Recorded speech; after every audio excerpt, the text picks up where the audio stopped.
The following is a presentation of the Belly Up Sports Media Network.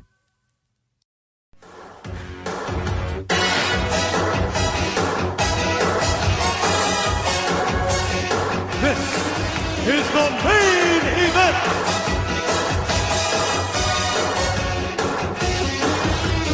This is the main event. Mark's Podcast. I'm your first host, lifelong wrestling fan, former radio guy, cat dad, and the one man who wasn't ever in charge of WCW. I'm Troy. And with me as always is the main event collector and figure hunting warrior. He is the WCW watcher of classic wrestling and the hammer to my tailor-made man. It's Greg. What's up, Greg? Didn't see that one coming. Yeah, I was like, which one haven't I done before? Because I've done the Steiners, I don't know how many times, the Freebirds. Go blue. I'm like, screw that right off the bat. I think I even did Brian Pillman and Z-Man in a episode before, at least one episode before. I'm like, Z-Man. Oh yeah, man, he was the one I was like, I can't wait till we get to the Z-Man match, man. That's the one I'm looking forward to. I think you're joking, but you should not be. But oh yeah, this one was something, man. This whole show was something. But we were talking off air that I just kind of... Is it too early to throw you under the bus? This one, I will say, I think the last two matches were really good. Before that, it was like...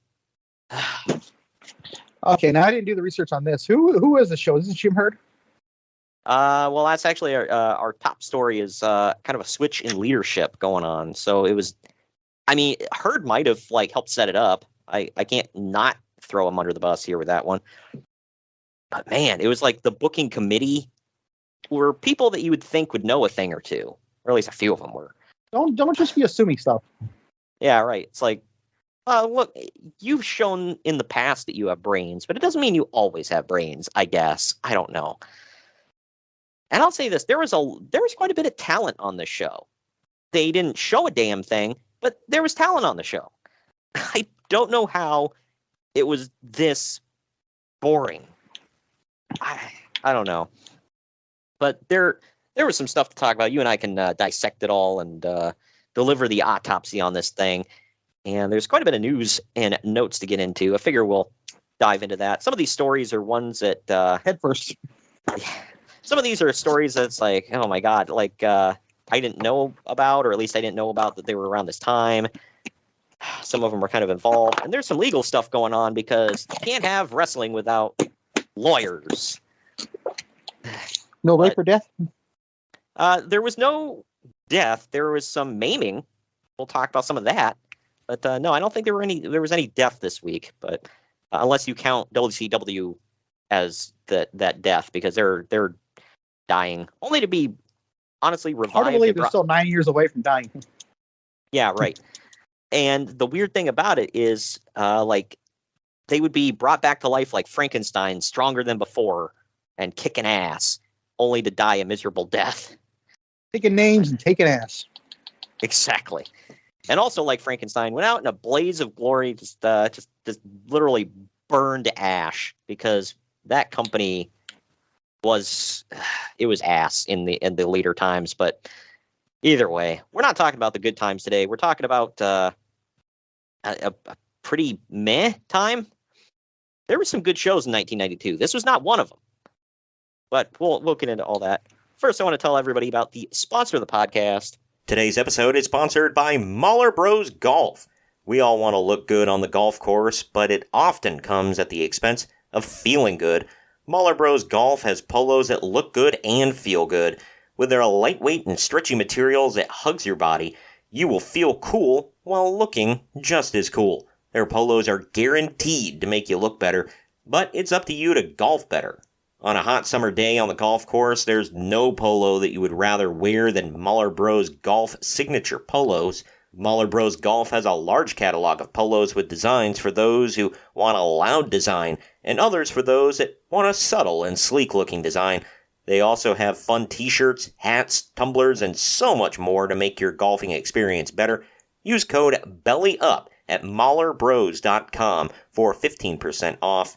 Listen to me. Listen, as a guy who has worn a lot of polos throughout his life, you need Mahler Bros Golf signature polos.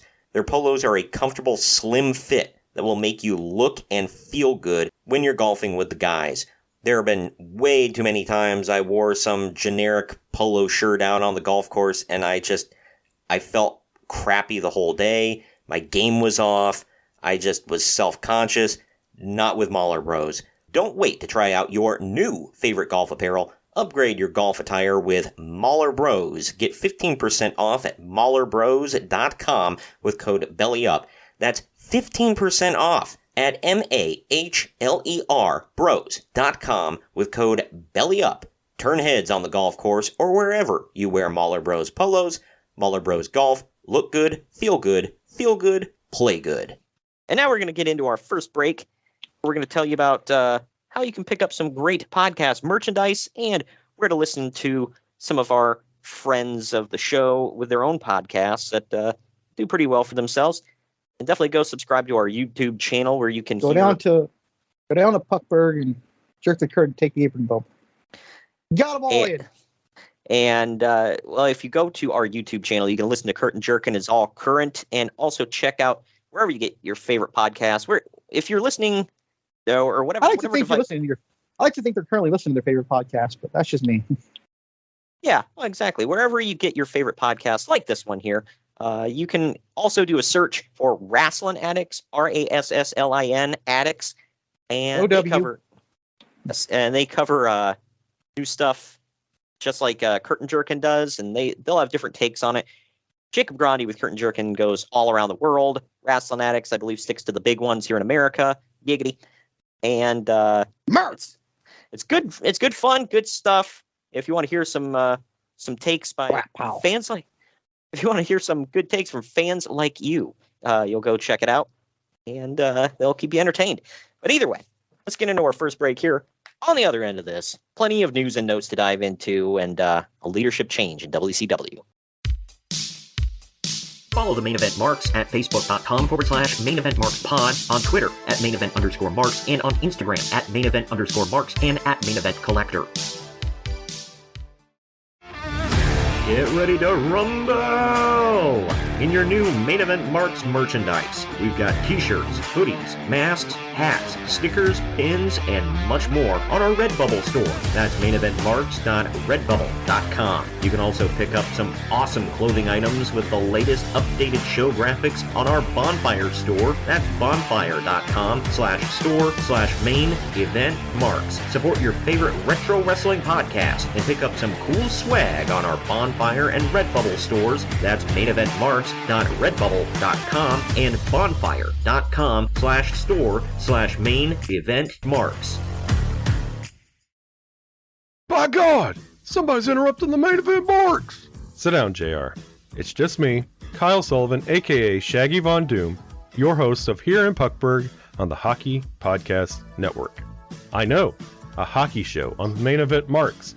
Who would have thought? This is an invasion angle. Somewhere between the Nexus and when WCW tried to invade WWE, somewhere in there. But I'm over here just telling you that one half of your tag team champions over here, Greg, he told his story of his love for the game of hockey over on my show. And if you'd like to hear that story, all you have to do is search Here in Puckburg wherever you get your podcast or on YouTube.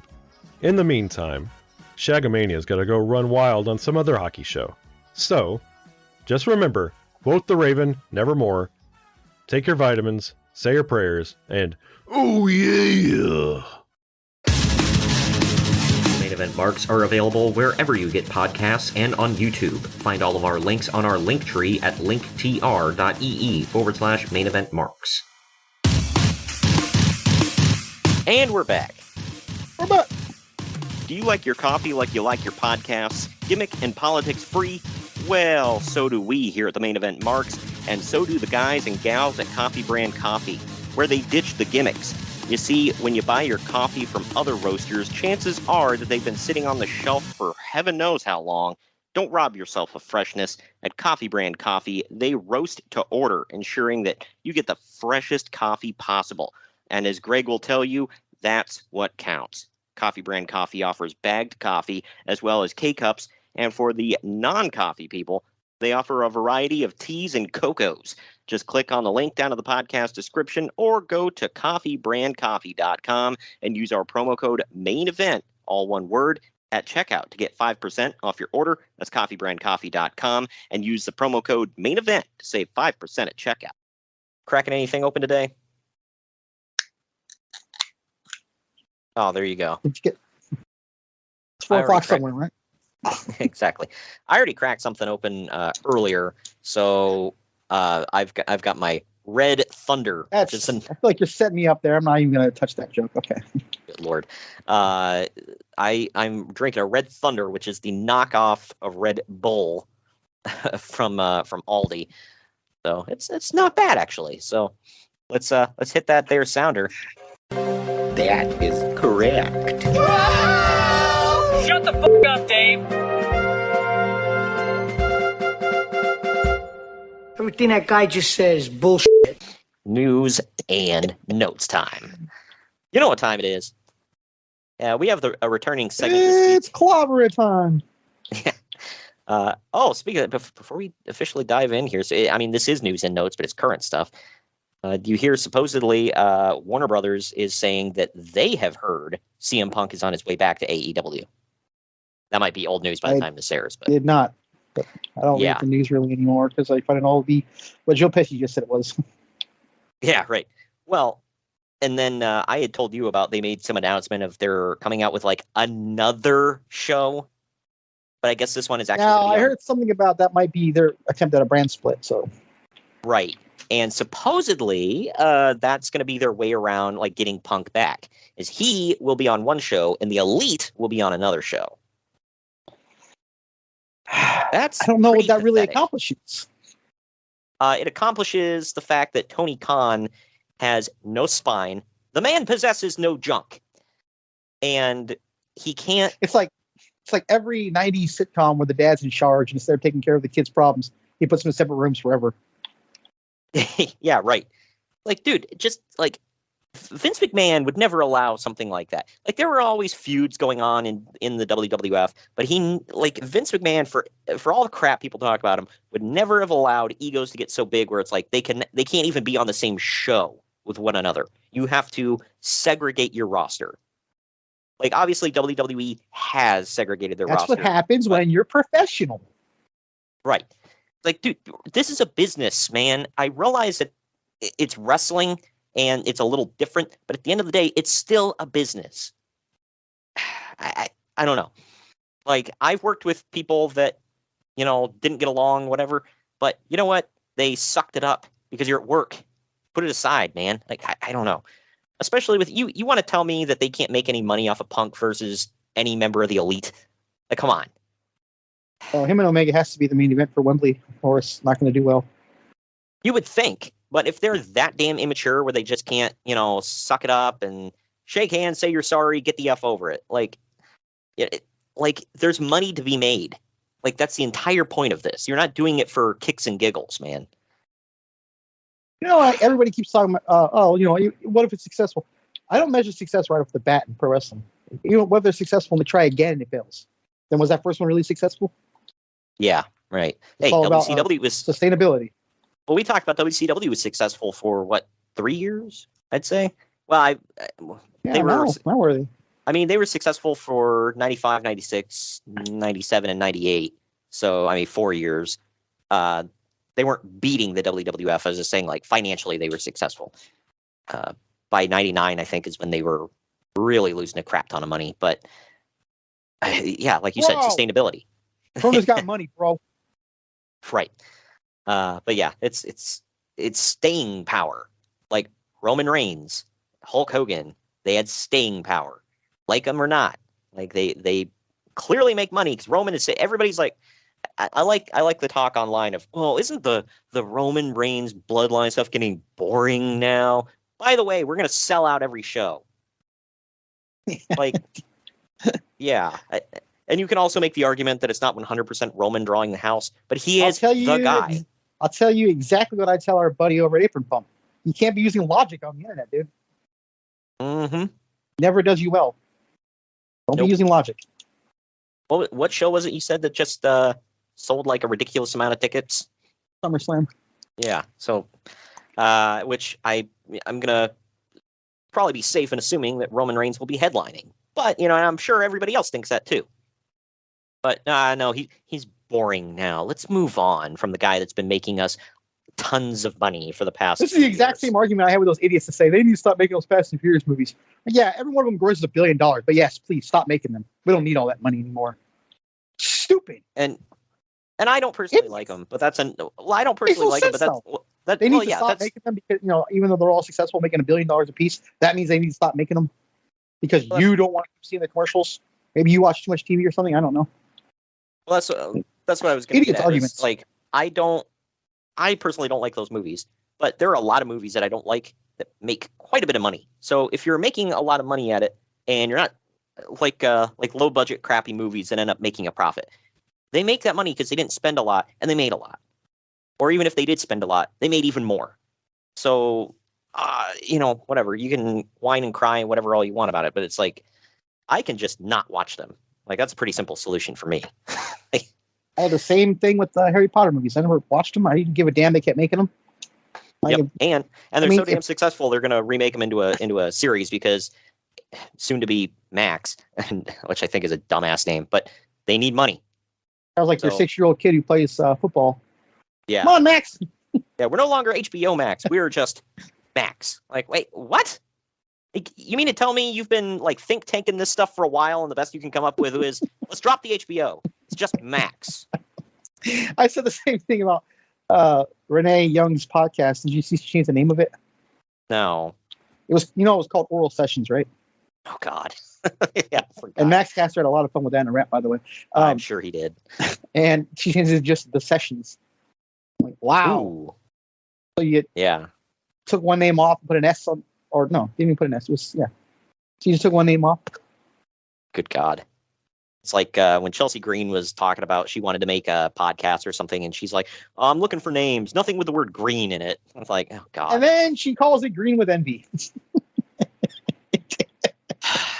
Yeah. It's like, I thought the green room was like obvious. I don't know if it's still going. I think it might have already tapped out. I don't know. Well, yeah, you know why, Greg? Because nobody wants to hear Chelsea Green talk for like an hour plus per episode. Like, people apparently find her entertaining, and she's obviously good to look at. But I don't think anybody's like... They say she doesn't do video, so there's that. Yeah, right. So it's like, who's like seeking out? It's like, man, you know whose opinion we really need right now? It's Chelsea Green. I need to know what she thinks about current events. I mean, there might be people, but it's one of them where it's like, why? Like, I've heard this before, and I'm sticking to it. And I say this obviously as a guy who's been doing a no-name podcast for 3 years now. But it's like, we need to put an end to all new podcasts till we figure out what the hell is going on. Okay, like not everybody gets one. Hell, they don't. Yeah. Oh, I know. Anyway, getting into the news notes finally. Yeah, you saying we have this one kind of craps on your theory, doesn't it? Everybody gets it. Literally everyone. Well, some people get 3 or 4. So looks, bro. But getting into the news and notes here. WCW. Hold on, real quick. Going back to that topic. Did you hear Conrad's next podcast guy is going to be? He's coming out with another one? Yep. Good God. Who now? Who's left? I think it's Ted DiBiase, if I remember correctly.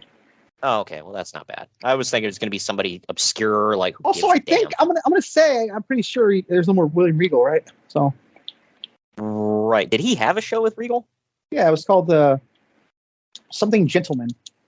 Oh. You go figure, right? Yeah, right. I mean, he might. I mean, if he had, because that was how he got around it with Bruce Pritchard. Was like, well, we have a contract. And if WWE wants you that bad, like, you have to work around it. Obviously, Bruce has put WWE first, which, I mean, go figure. But he still has the podcast going and everything. But I don't know.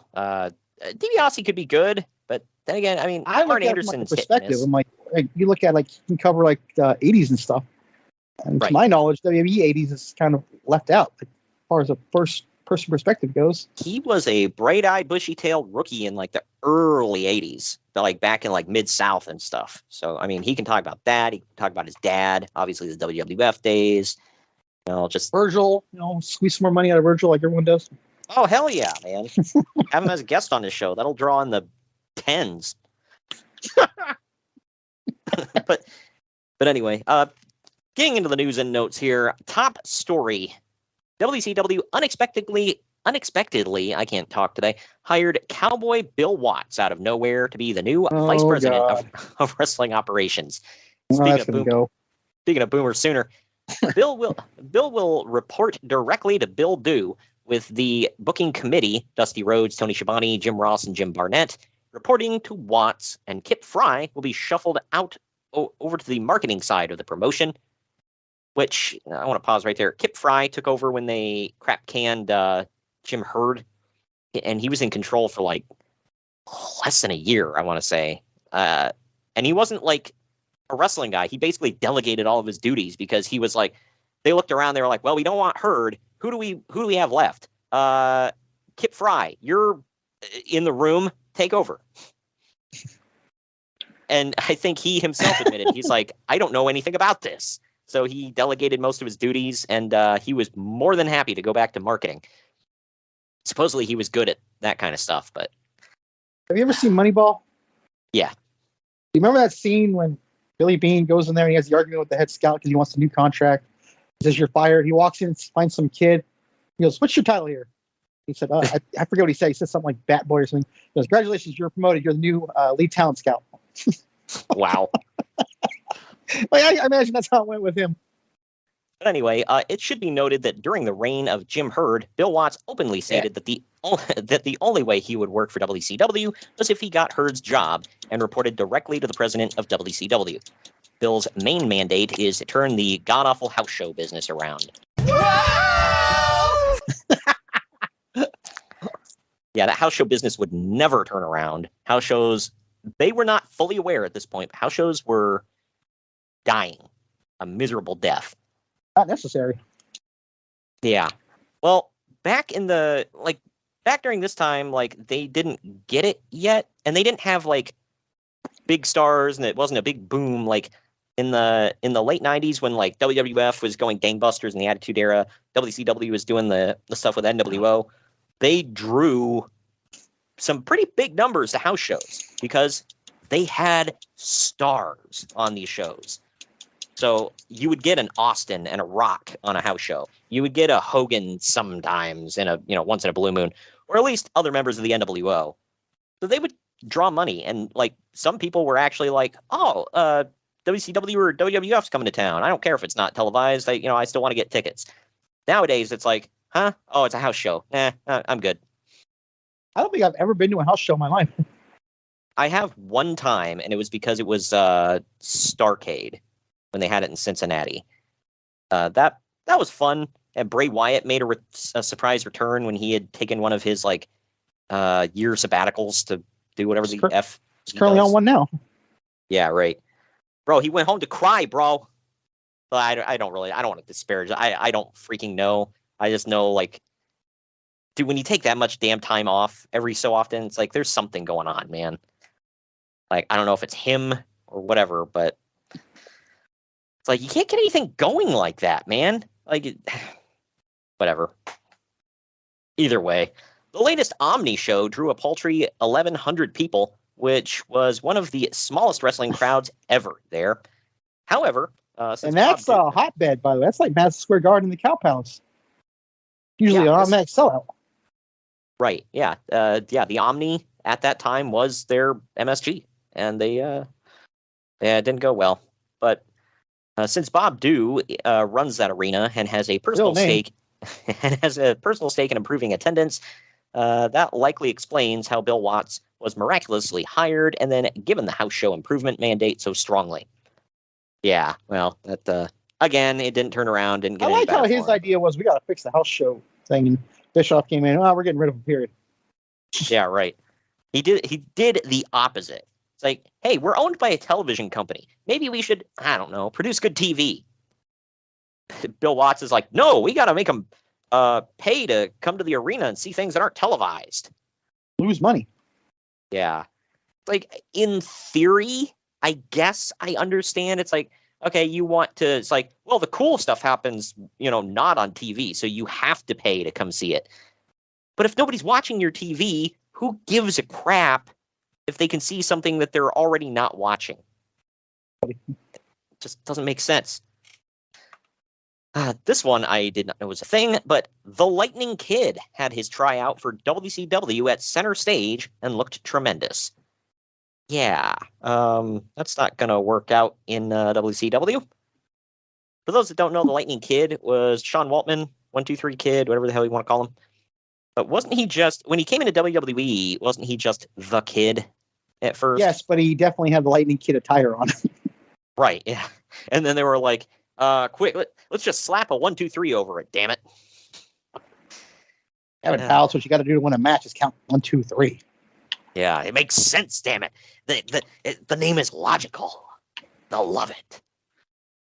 Him and that damn mullet, man, it was epic. You know what, though? I don't know if people remember him. He was over like Rover in the 90s when he started. Oh, yeah, he was big awesome. effing deal.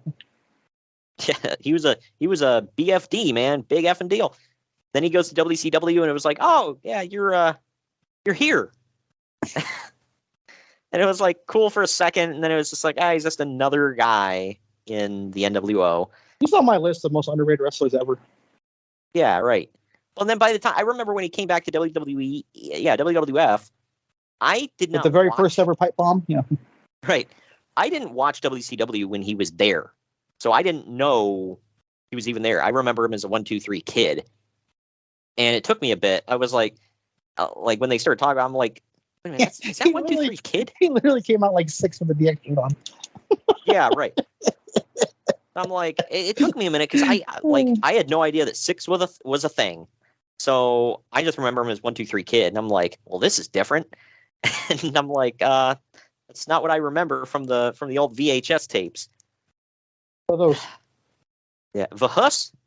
Google it. Bro, if she's if she doesn't know what a VHS tape is, bro, she's too young for you, bro. Bro, she has boobs though, bro. Oh man. Although I gotta think, like when DVDs started becoming popular, it was like late 90s. Those people are in their 20s now, man. So I remember when a DVD player cost like $500. I know. I thought it was the most amazing thing ever. Dude, my dad's friend had a DVD player, and we were all like, "Oh, they're rich." It was one weird. at Target for like $20. Yeah, right. Like people junk them all the time because they're like, whatever. But speaking of junking it, Jake the Snake Roberts is expected to debut at the June 16th Clash of the Champions. To which I say, he actually doesn't debut until August. So they're off by like 3 months. This was the famous thing where he walked in and he had a contract and Bill Watts tore it up, right? That I don't know. I just know he DDT'd somebody. He was wearing a leather jacket. Jake Roberts said it. He said he walked in, Bill Watts saw him and ripped the contract right in half. What the hell? So so he came in, he fired him? I don't know if he got fired because he obviously came back at Halloween Havoc, or he was at Halloween Havoc. I remember that. That infamous coal miner's glove match by accident. Yeah. But I know there was. He says it on his DVD. I have the DVD. He says he walks in and Bill Watts sees him and tears up the contract. Like, so you didn't see a name on the contract? You just saw a contract and a figure walking towards you? That's what confused me. Well, I remember that Eric Bischoff said the thing, and Tony Schiavone talked about it too, because he was on the booking committee, and he had Eric Bischoff just kind of came in and did his duties and got the F out during this time, whereas Tony Schiavone was in the thick of it, and he talked about the thing was Bill Watts was cutting everybody's pay, and it didn't matter who the hell you were, he was cutting your damn pay, and he cut it to the bone. So he was like, well, we're not making money, so everybody gets pay cut, and let's not improve business to maybe make it worth for contracts. But he was basically ripping up contracts and starting fresh with everybody. So I don't know. Go wrong there. Yeah, yeah, because they didn't lose any. Whose contract got a nice big boost was little boy Eric's. Yeah, well, the fact that he got paid at all during this time was something.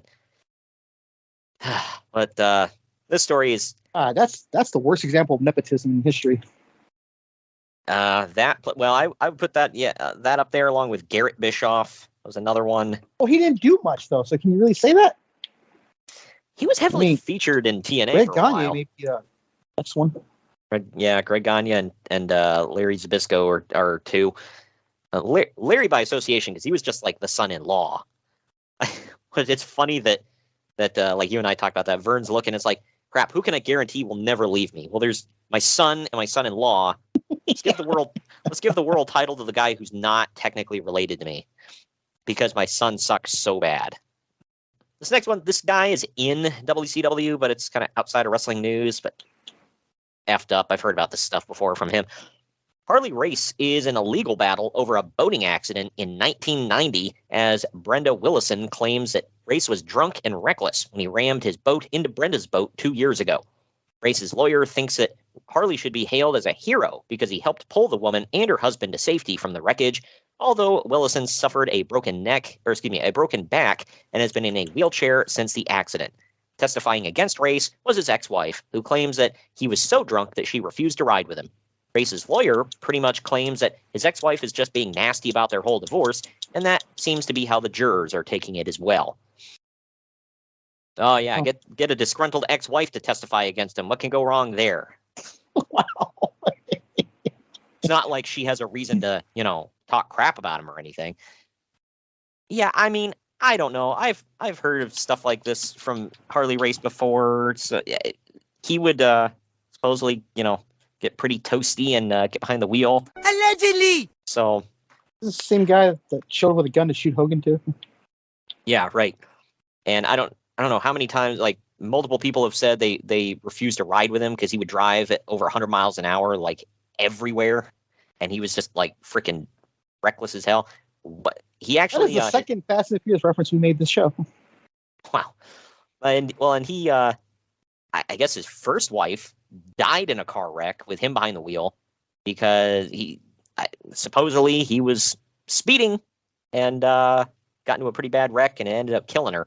Allegedly. So I don't know. Harley Race and motor vehicles do not mix.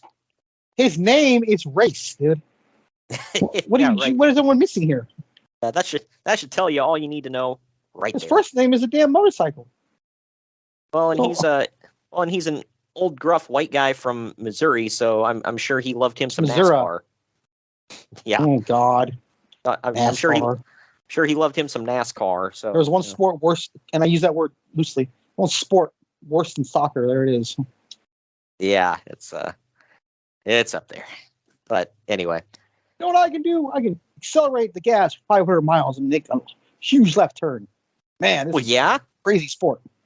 but you not get about this, you a-hole. Like, they drive fast, Greg. God. Yeah. Anyway, they go in a circle. That's big Multiple fun. times without getting NASCAR, dizzy. Now that is a skill. NASCAR, the one sport you can fall asleep at the beginning, wake up near the end, not have missed a damn thing.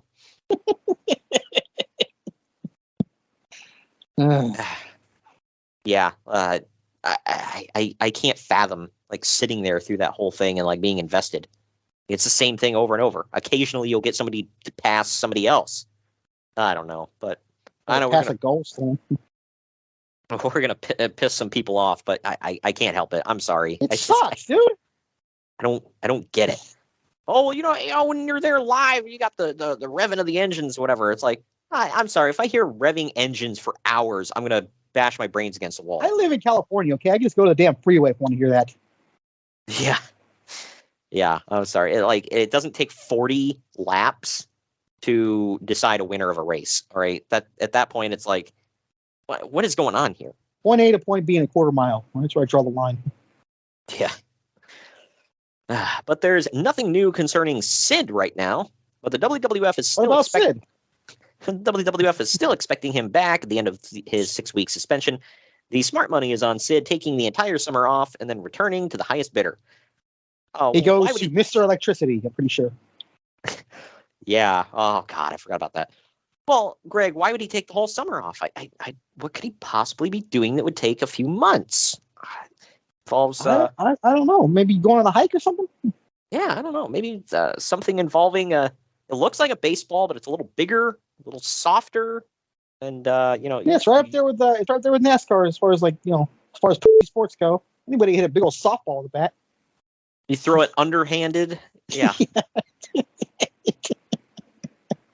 I'd Look, rather watch soccer, and that's a statement. I will give them this. It takes if you're throwing underhanded and you're trying to hit the strike zone, that does take a bit of talent and some practice, whatever. But you're not whipping it in there at 95 mile per hour fastball or something. Nolan like that. Ryan, that damn thing. Yeah, right. So Which, I'm sorry. By the way, people would rather have a Sid shirt than a Nolan Ryan signed baseball. Remember that? That's a real quote, by the way. Sid said, "Oh God, I forgot about that." Wasn't that I don't want a Nolan UWF Ryan show? signed ball. Like buy me a home. I want a Sid shirt. A home? Well, it'd be a big ass home. You can get beachfront property with that. Also, before anyone gets mad, I think I can speak with Troy on this. We like Sid, so Yeah, make that right. clear. I'm not knocking the guy. Also, I do want to point out that my uncle transitioned to playing softball when he was pushing 40. So it just before that he actually played baseball, like an adult. But whatever. We were burying the world in this one, man. It's like I know. mimicking Jim Cornette or something, just hitting everybody. People are gonna get pissed. We're like Matt and Trey on South Park. Dude. We hit everything. Okay, Dude, if there's somebody don't out there offend one thing, hit everybody. if there's somebody out there that cares so passionately about these sports that they want to write in, well then, and come on. Dare insult my precious softball. Yeah, because we all know about that great pro softball league. Oh wait, There's a reason, by the way, that every company or anything you ever work for has a softball team because anybody can do it. yeah, right. Hey, Phyllis over in accounting that gets 1 day of exercise per year. Yeah, let her play. And It's that's including picking up the pencil every so often. Right. I was in a church softball league where we had 70-year-old dudes on it. All right. It's Those fun. are hard to win because I heard they refuse to steal. Good God. No, you just have to pray after every steal. So you got to ask for forgiveness. That's Either what you way. do when you're a pitcher going to the mound. Yeah, right. Anyway, Sid, for his part, is denying everything about his failed drug test and says that he chose to leave the WWF. There's also no evidence that he was ever asked to do a job for the Ultimate Warrior, so that's likely not the inciting incident either. Oh, well, yeah. Wow. I'm sure if that was true, he would just flat out say it, right? Yeah, I refuse Yeah. to do the job. Yeah, right. Well, I don't know. Some people are out loud and proud about it. Well, they wanted me to job to this guy. Of course I quit. But it's they wanted me to job to the guy behind Hogan. Who the hell do they think they are? After having just lost to Hogan, mind you, at WrestleMania 8. Yeah, right. The F ever, man. This name, not a lot of people This is kind know of like it. the situation we're in now. People are talking crap about Cody being, quote, demoted. Okay, you lost to Roman, now he's going to face Brock. In what world is that demotion? Yeah, well, because he doesn't have the title, Greg. I got told, No, but he is the biggest star in wrestling, idiot. Well, I got into an argument with some guy online about, or on our YouTube about that, because they said if you have the title, that means you are the guy. Period. And I'm like, really? Tell that to CM Punk, who had an extremely long run with the WWE title, but he never main evented ever, unless he was facing John Cena. John Cena was the guy. He was doing all the appearances. He was in all the main events. He was the guy for all intents and purposes. Well, he didn't have the belt, therefore. I'm like, who gives a crap about the belt, man? That doesn't make you the guy all the time. Yeah, I'm sorry. There were plenty of people in, Sting was never, he was a guy. He was a top guy. I would never have said he was, the face of WCW driving the numbers. I think you and I both said the same thing about The Undertaker. Right. Yeah, The Undertaker was never the top guy, but even when he held the belt, he was not the guy in the company. Austin or Rock were the guy. But whatever. Ain't a damn thing wrong with that, by the way. No, I don't know. I don't get that argument. Well, if you have the belt, that means you're the guy, period. It's we just talked about the Ultimate Warrior, by the way, too. Right. When he was the champion, I'm sorry, Hogan was still there. and people were looking at him. Like, Ultimate Warrior was a top guy, and some people were bigger fans of his than Hogan. But Warrior didn't. We just talked about staying power. Warrior didn't have the staying power. But this next story here, people might not know this name too much, but he was basically involved in the drug testing backstage for WWF. But Steve Flanamenta gave another interview regarding the steroid testing, noting that he doesn't consider steroid suspensions for guys like Sid and Warrior to be a victory, because true victory would be that all of the guys were off the drugs, so they don't have to test any longer. In fact, he said about Warrior, quote, "I've looked in his eyes, and his head was clear. He's never looked or sounded better. He's healthy. He's rested," end quote. Also, Kerry Von Erich went to rehab, and now he's looking great and doing much better. But my question is, what kinds of drugs were Steve Flanamenta on? So he can look at a guy's eyes and see that he's clean. Yeah, I don't think anybody has ever looked at the Warrior and talked to it. Like, I feel like the Olympic Committee should hire this guy if he can look at somebody's eyes and tell they're clean. yeah, right. Well, that's a hell of a superpower you got there, bud. It's kind of a lame one, but yeah. Yeah. Look, I know these guys are dead, but let's be honest. With your words, He's you're like, going to get in trouble. I know. He's like, I looked in the Warrior's eyes, and his head was clear. He's never looked and sounded better, and he's healthy and rested. Nobody ever said that about the Warrior. Like, No, I think I think that Bobby Heenan's commentary on him was the Warrior was so nuts he makes coffee nervous. Yeah, right. Like, That's one of my all-time favorite quotes. This guy makes coffee nervous. after meeting with and talking to the Warrior, the line that people walked away with was never like, "Oh, he looked and sounded great and healthy and rested." It was, "What the hell is wrong with him? He's bat crazy." And Kerry Von Erich went to rehab, and now he's looking great and doing much better. Come on, man. Like, obviously that has a tragic end to it. So it's like, I mean, I don't know. Didn't he kill himself because he was going to go to jail for violating drug charges or something like that?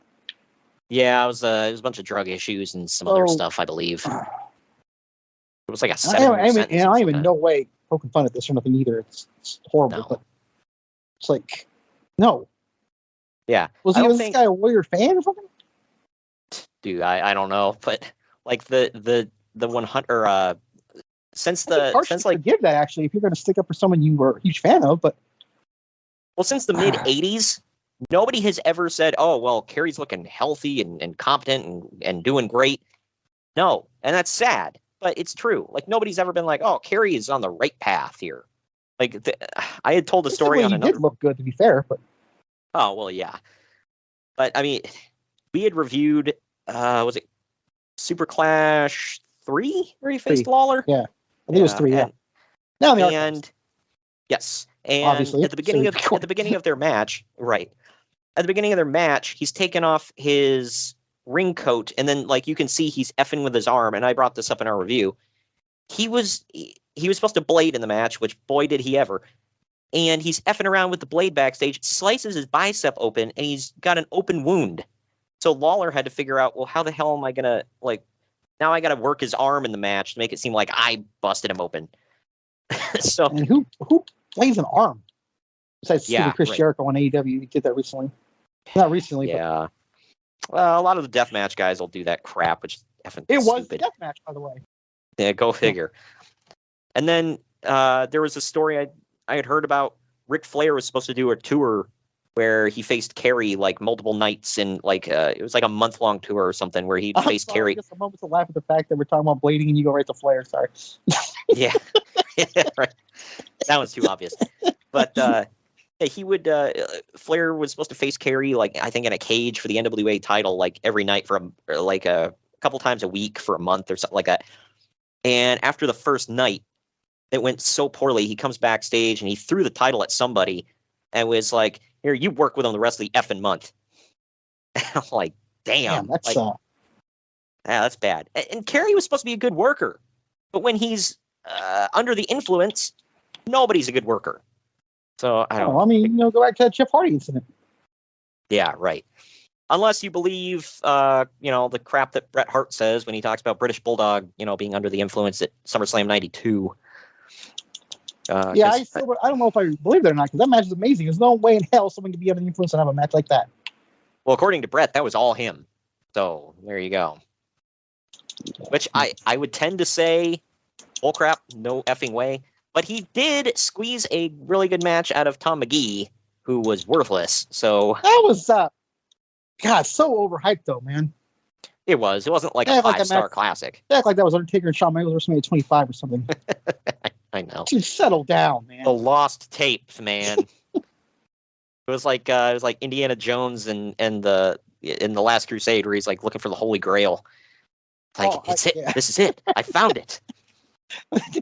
Don't forget, well, that's man-ass Tom McGee. Oh, exactly. And he showed a lot of it. Speaking of this guy, British Bulldog and Chris Walker, I don't know who Chris Walker is, have been suspended for 6 weeks. Meanwhile, Kerry Von Erich was pulled from the road again, but it isn't a suspension. No word on why he was pulled from the road. They just talked about rehab, so maybe that was it. I don't know. But British Bulldog and getting suspended for substance abuse go together like lamb and tuna fish. Lamb and tuna fish? Maybe you prefer spaghetti and the meatball? Yeah, consider it in America. You don't like spaghetti meatballs, get the hell out. Even though it's Italian. Ah, man. Yeah, right. Perfect. Why we get that one in way too often, but It's a I don't mind classic. it. Yep. Oh, But, yeah. It's like for some reason, and we did not discuss this, folks. For some reason, Adam Sandler and Chris Farley are like the official celebrities of this podcast. so damn quotable, man. Going to Mr. Super Lawyer here, Jerry McDevitt was admitted to the Connecticut bar so that he can officially practice law in that state and specifically defend Vince McMahon and Pat Patterson in the Murray Hodgson trial. WWF got another postponement just to be on the safe side. Oh, yeah, you're getting a rookie guy right out of the bar. You should get a postponement. Yeah, right. Hard to imagine that man being a rookie, by the way. Yeah, right. It's like when you see like Tom Brady or Babe Ruth, like, hey, start somewhere. That young Michael Jordan's gonna be a real go-getter. Well, it wasn't necessarily that it was like because if you want to practice law in a certain state, you have to pass the bar for that specific state. So I'm assuming he's out of New York. So maybe he just they're like, well, you're damn good. We want you to defend us in this other state too. So I was like, well, I guess I got to get my bar, got to pass the bar there too. But man, it's kind of weird because I'm assuming it's just because of like the different laws and ordinances and crap per state. Can you imagine him being that good that he knows all those and can win them all? Yeah, right. But getting on to the actual what this trial was about, I guess the Hodgson trial was about alleged sexual abuse suffered while working for the WWF as a teenager, supposedly, for different plaintiffs around the time. It was that one that involved Pat Patterson and a few others. And I guess Hodgson had some highly disturbing specific accusations against Pat Patterson, although it later came out during the trial that Hodgson had sued a number of his past employers for the same exact thing, outing him as a habitual con man taking advantage of the situation. Who would have ever guessed? Yeah. Well, to be on the safe side, I will say... Allegedly! So he's like New Jack. Like, everybody called him the N-word. Everybody touched this guy. Yeah, right. Like, good Lord, man. Every time you get fired from an employer, they touched my wiener. That's where Nails got it. Yeah, right. Like, good grief, man. And it wasn't even like the hashtag Me Too yet. Like, it was just like... well, it can't be Me Too when it's the same one over and over, right? Well, this specific trial, there was like, I don't know, 4 or 5 different people that were like, oh, yeah, some effed up stuff was going on. To be very fair about it, there was one guy, I can't remember who it was now, that was pulled in there that was accused. He actually did get fired. And I guess he did get, they found that he had done some stuff. Pat Patterson was accused, but never found guilty of anything. So it seems to be a thing with WWE. Like when someone sees a lawsuit that they can hop on board, maybe get some cash from. Remember that? Oh, yeah. That head trauma one that a couple of years ago, or it was recently. Hell, yeah, I think there's some guys that were never even there. Were there for one match, like some of the guys from the rebranded ECW. Yep, you were there for 5 minutes. Weren't Raven and Sabu in on that? I believe so. Yeah, that's why they don't have any Mattel figures. That's what everyone says. Yeah, them, and then Demolition was a part of that one. You know, I want to say there were a few others that were, bigger names, but there were also some widows, I think, of deceased wrestlers too. I want to say, Like, how can you prove that then? yeah, right. Well, they're going to say, well, they got their head trauma during, or their brain trauma during their time there. It's like, Don't hold me to this, but I believe Viscera, Mabel, whatever you want to call him, his wife was in on it, I think. Yeah. I mean,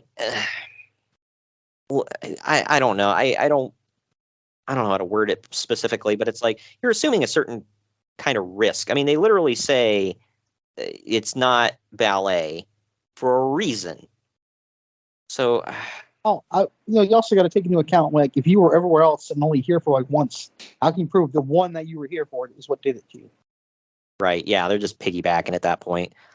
I think Balls Mahoney or his family or something was in on it. The chair swinging freak who probably took a million shots to the head in ECW?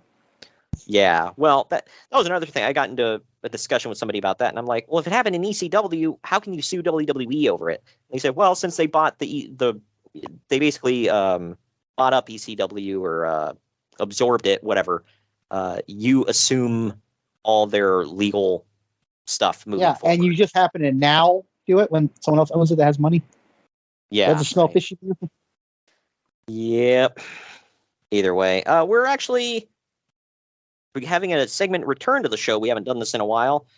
So let's get into this.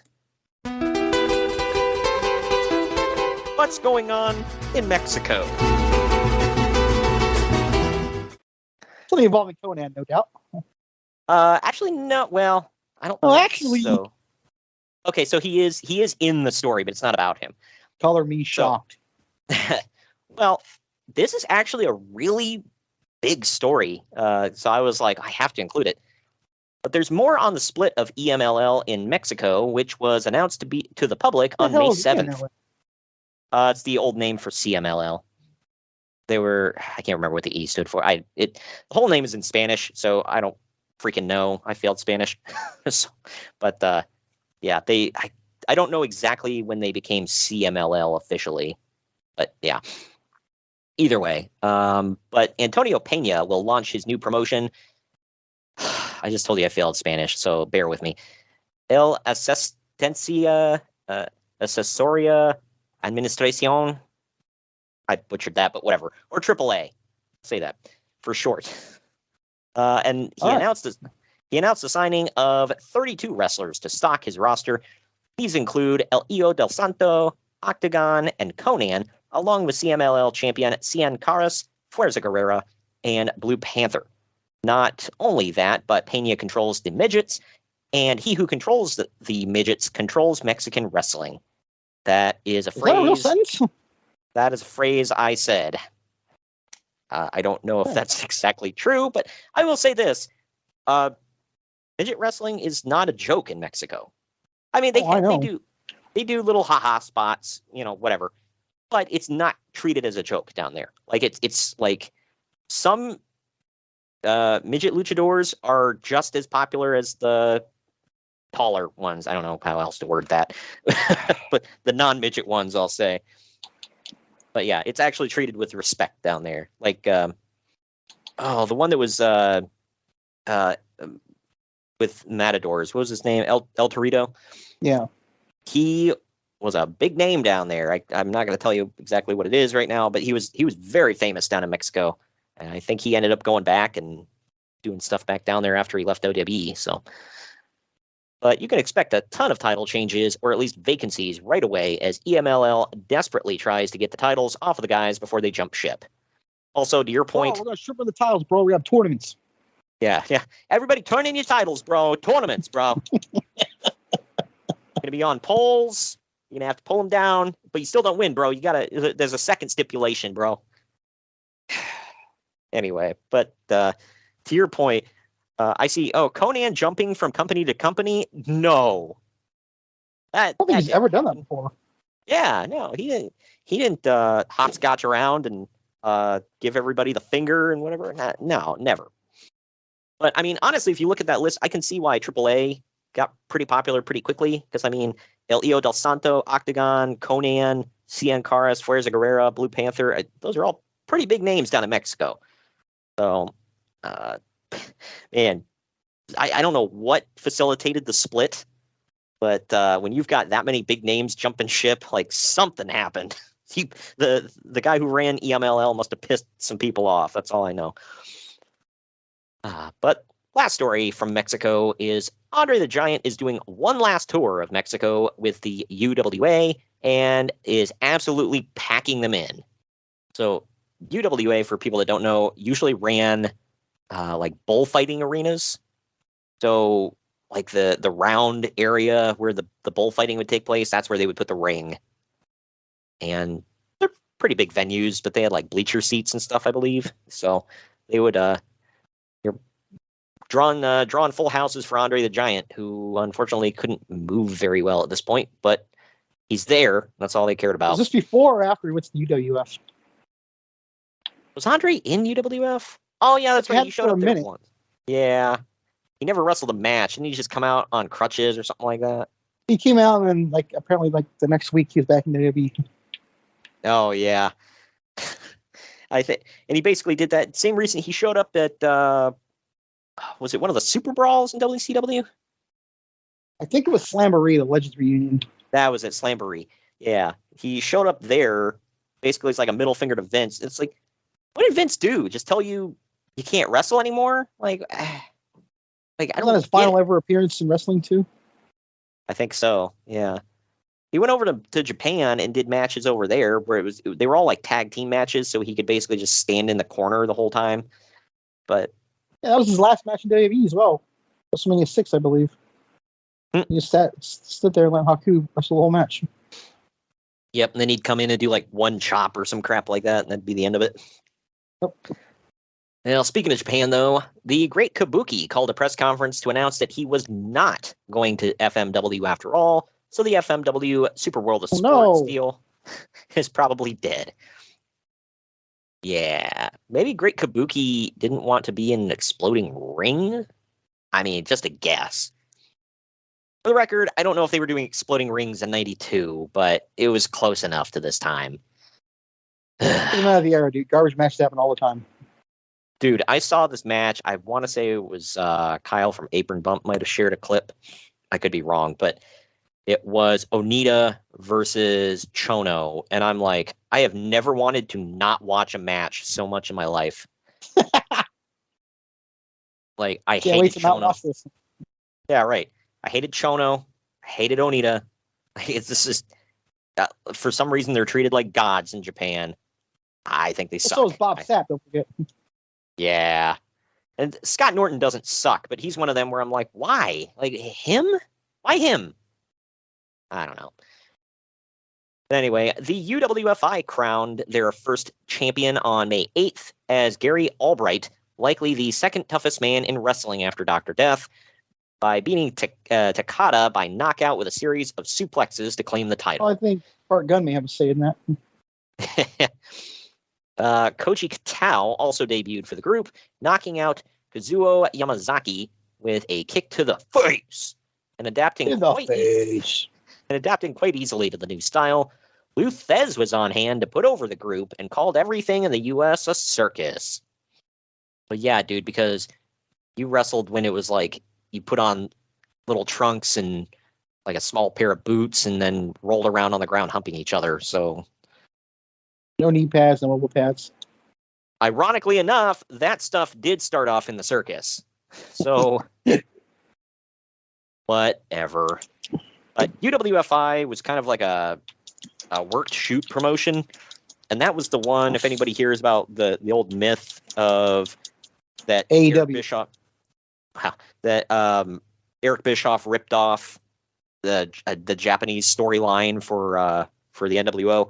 It was the UWFI that invaded New Japan, I want to say. And they say, oh, well, he saw that and came up with the whole NWO. Yeah, I don't buy that. I don't think a lot of people outside of the nephews do, but... Well, actually, Dave Meltzer told me. Yeah, well, if Uncle Dave says it, therefore it is. He would never lie. So it is written, so it shall come to pass. Oh God, I forgot to tell you something. I think last week we were talking about that idiot. He said something about his degrees, where he might have gotten them from. Apparently, he did get one from Stanford, and I kind of knocked him and said, "There's no way in hell he got one from Stanford." I guess he did. Someone listened and sent me a message. Well, then that calls into question all of their degrees. Right. Richard Sherman really ain't that smart, then. That's why whenever I hear an idiot talking about, well, I have such and such degrees, and then I think, well, that's not making you look better. That's making me question the college because you are an idiot. Also, just hammers home that anybody can do anything they want in life. There you go. Do you know how many people I knew that were not all that bright that are like, well, I'm going for my master's degree. It's like, cool. Master idiot? Yeah, let me know how that goes. Like, you know what you can do with a master's degree? Not a lot. Wipe your ass? Yeah, basically. It's like, so basically what you're telling me is you like wasting money and spending a lot of time in school. Got it.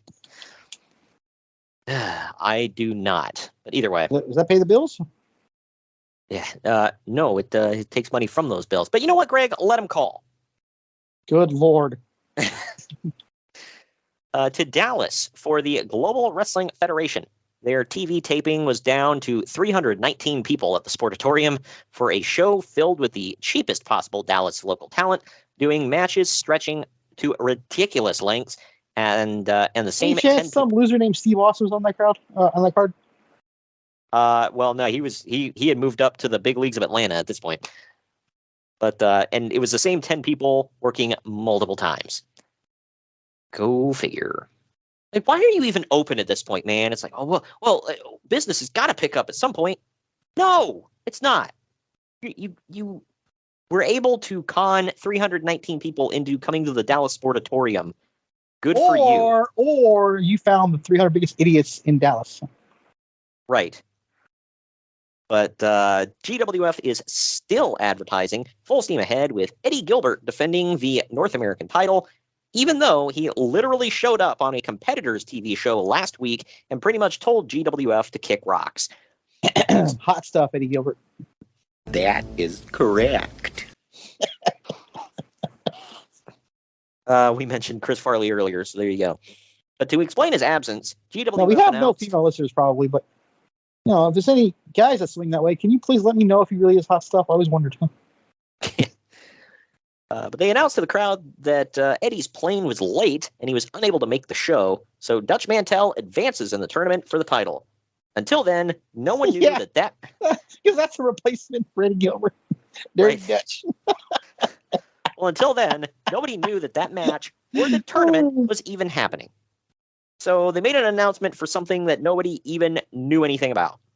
Got it. Speaking of that, Eddie Gilbert took his GWF North American title to Memphis, go figure, and he's not going back to Dallas to defend it again. He'll be doing a title unification feud with Jerry Lawler, and GWF is pretty much boned. What the hell is GWF, by the way? That was the Dallas territory at this time. I'm only All they now had just left. hearing this. Yeah, they went through like 500 name changes there for a bit. And Were obviously, they the first, WCW at one point? yeah, they were. I don't know if this was the same exact company, crew, whatever, because it's like I'm thinking of the old adage. It's like you have a broom and the bristles start going, so you replace the bristles, and then after a while, the handle starts going, so you replace the handle. Is that still the same broom? Yeah. It's like not really, but either way. But yeah, so it's like it was WCCW, and then it was WCWA, and then I guess it's GWF. I don't freaking know. But either way, last story I got. Speaking of the King, Jerry Lawler, in explaining his UWA world title victory over, or excuse me, USWA world title victory over Kamala this week, said that he just had to wait for the Giant to make his fatal mistake. As it turned out, that mistake was made a week earlier when Kamala jumped to the WWF. Back to the WWF. Yeah. Like, how did you beat Kamala? Well, he was leaving, so we booked it that way. He had to drop his belt. Good God. Anyway. Way to make yourself look good, by the way. I just beat the Ugandan Giant. Yeah, right. I still will never forget Jerry Lawler talking about that he came up with like that gimmick and everything for Sugar Bear Harris there, and he would do the painting of him every night. And one night after like a month, he finally looks at Jerry Lawler. He's like, Jerry, I wanted to ask you, how come every night you paint a big banana on my belly? And he started laughing. He's like, dude, it's a crescent moon. He's like, oh, okay. Like, what the freaking hell? The old moon belly Kamala. So Banana belly Kamala.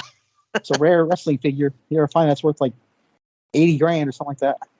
Really, I have the Jax version of it. There is an episode of Miz and Mrs. where Matt Cardona makes Miz go buy the figure for him, and he pays him when he gets it. It's freaking hilarious. Wow. And then his mother-in-law almost gives it to the little girl to play with. It's like an $80,000 figure. Dude, I would have kicked him in the damn. I would have done like a flying kick to the head. Like, how dare you? But anyway, let's get into the show, shall we? Are you ready for this?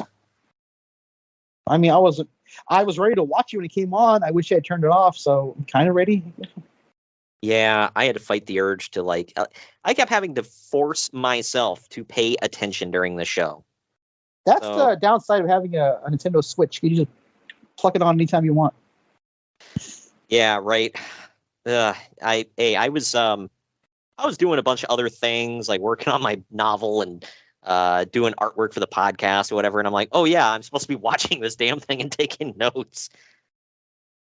I was watching, and because I'm running through Breath of the Wild again, getting ready for next month, and like I'm just, I'm not tuning out, but at the same time, I'm like, man, if I was watching this and just this, I'd be asleep by now. Yeah, right. Come to the main event though, I did watch the entire thing, so. Yeah. I will say the last couple of matches at least were damn good. The main event was amazing, but we'll get into all that on the other end of this break right here, where we'll dive into WrestleWar 92. Follow the Main Event Marks at facebook.com/Main Event Marks Pod, on Twitter at Main Event _Marks, and on Instagram at Main Event _Marks and at Main Event Collector. Hey gang, it's Commissioner Cooper of TSS Fantasy. We are the fantasy show of the people. Expert fantasy advice, free contests, leading expert medical and legal analysis, and most importantly, you. Interact with us on all social media platforms or check us out at tssfantasy.com. You can hear us on Spotify, Apple and Google Podcasts, iHeartRadio, and many more. Check out the fun today and be a part of the most interactive fantasy show around. TSS Fantasy, the fantasy show of the people. Hello, everyone. My name is Ryan McCarthy, and I'm the host of the No Credentials Required podcast. Start your work week with the Monday Drop-In, where I talk about the sports beat in the Capital District, also known as the Mighty 518, as well as Metro New York sports from an upstate point of view. I also give a life lesson from a weekly sports story, so you might learn something from that. I also have a midweek podcast where I interview different sports personalities and talk about a wide array of topics. Take a listen and subscribe on your preferred podcast app, including Apple Podcasts, Spotify, Spreaker, Google Podcasts, Amazon Music, and iHeartRadio. Also check out our social media channels on Twitter and Instagram, BellyUpNCR, and Facebook.com/BellyUpSportsNCR. We're a part of the Belly Up Sports Podcast Network in association with Godzilla Media. No credentials required, where you don't need a press pass to talk sports.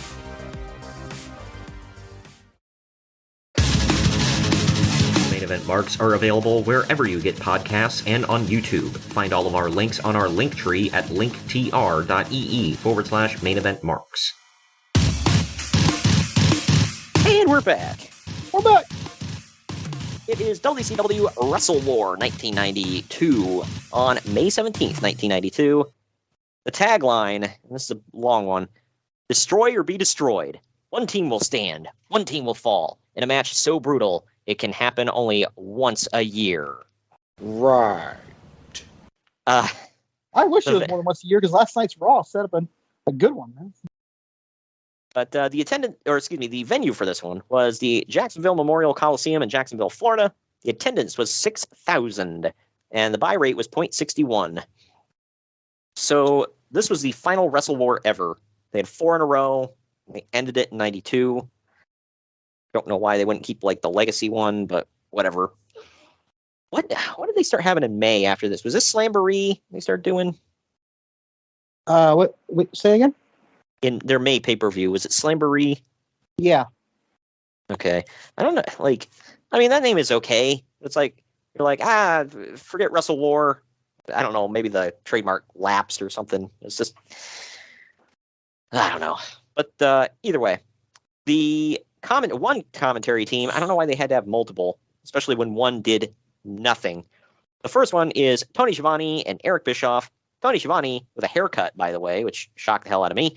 And Eric Bischoff with the greatest head of hair in the business. And then we say what? Not anymore. Well, who beats him? Charles Robinson. He's a very close second. Mike Rome. Hey, Mike Rome can take a big back seat. All right, Eric Bischoff all day, every day. Have you seen his hair now, though? Yeah, I know. Didn't he buzz it now? Somewhat. Man, it looks like it's growing back, and he rolls out of bed every time he just goes to do a podcast. Oh, that's right. Yeah, it's like, dude, do you just like not care anymore? It's like you're on camera, bro. I know it's like just webcam, whatever, but either way. But like I said, the real commentary team is Jim Ross and Jesse Ventura. Jesse Ventura, who has the worst hair in wrestling. He's bald with just like a curly ponytail in the back. Like, what the? Why? Even Paul Heyman had more hair, dude. Paul Heyman has better hair. Like, it just, man. Now he wears a ball cap like he's ashamed. Like, dude, we all know you're bald. Not Heyman, Ventura. God dang it, pronouns, pal. Oddly enough, Heyman's dropped the ball cap. Yeah, right. He just embraced it. He cut the ponytail. He stopped wearing a ball cap. He's got the skullet going on. But this first match is Terry Taylor and Greg Valentine defending the WCW United States Tag Team Titles against the Freebirds of Michael Hayes and Jimmy Garvin in 16 minutes. Yep. Yeah. That's my note as well. Why is this match so damn long? I get in theory they're like, well, it's a big title match to open the show, so we gotta. It's like, yeah, but really. And I don't know. I've seen Greg Valentine have great matches. Terry Taylor have great matches. The Freebirds are okay.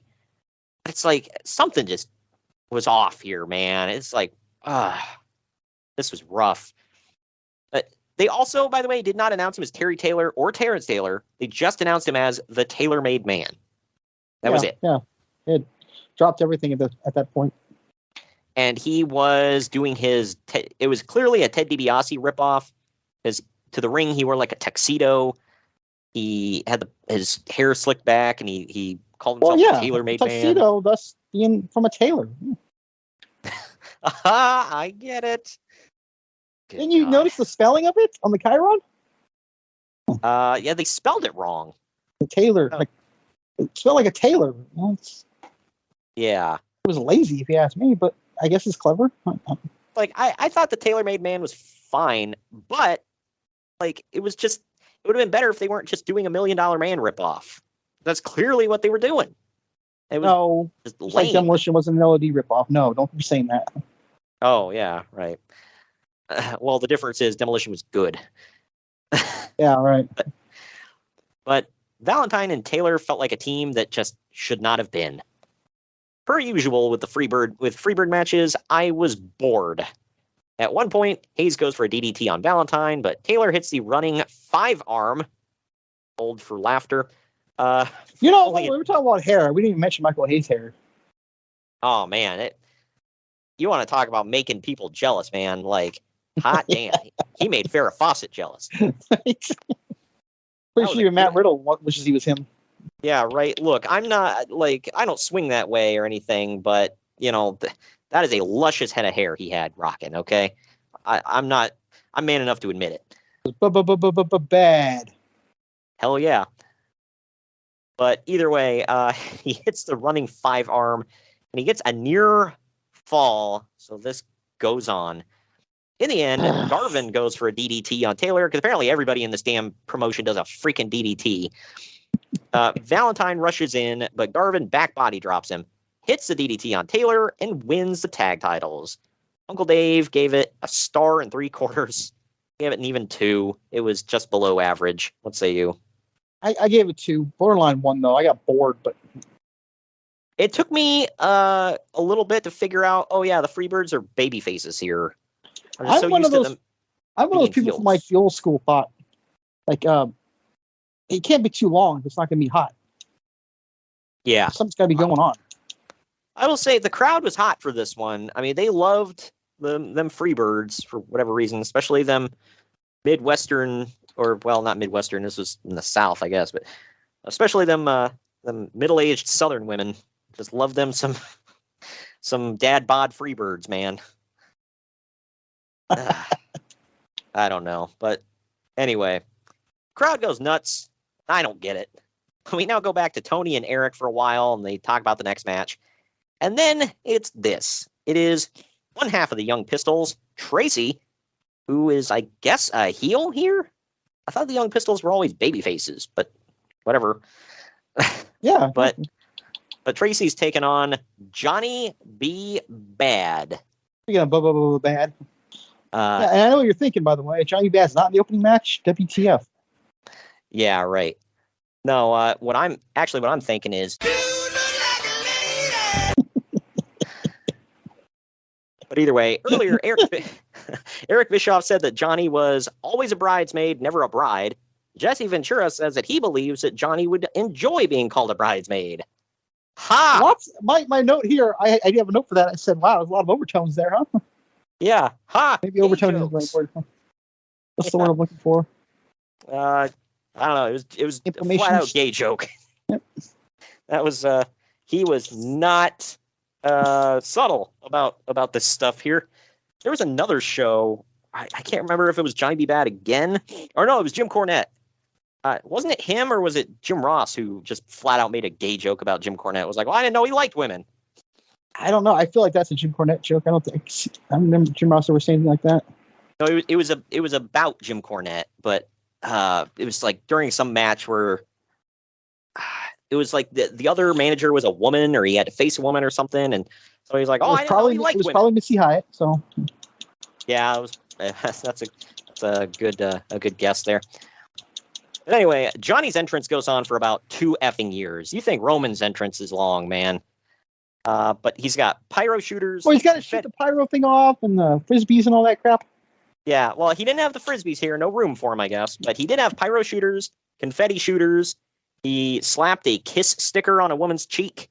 Not the band. Like it looked like no, lips. What it was, it looked like one of those old dating shows where like they get the question right, they get like a set of lips, and that means they're ahead in points.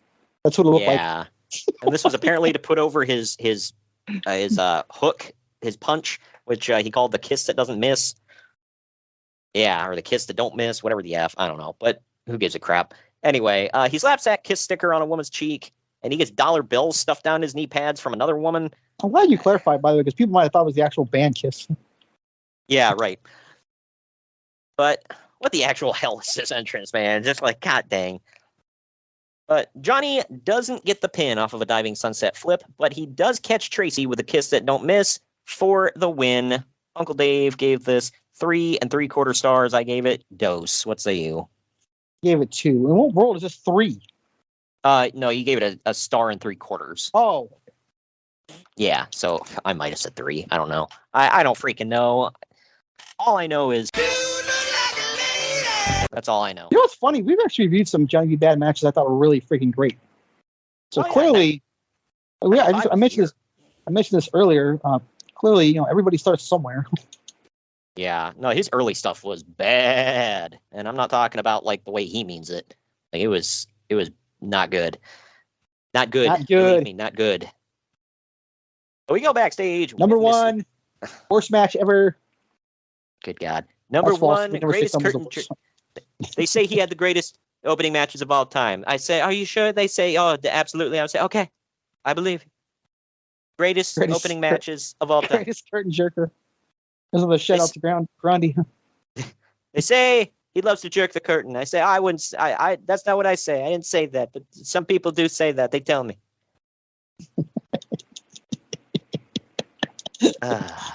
Anyway, I think I got them all in. We now go backstage with the Giggity. aforementioned Missy Hyatt standing by with the Freebirds and some woman who I have no idea who she is. We'll get to that. Looking all she's- the way live. Missy Hyatt or the other chick? Yeah. Oh, okay. Yeah. But she says that she's proud of her boys, and then Jimmy Garvin goes on for a while like he always does.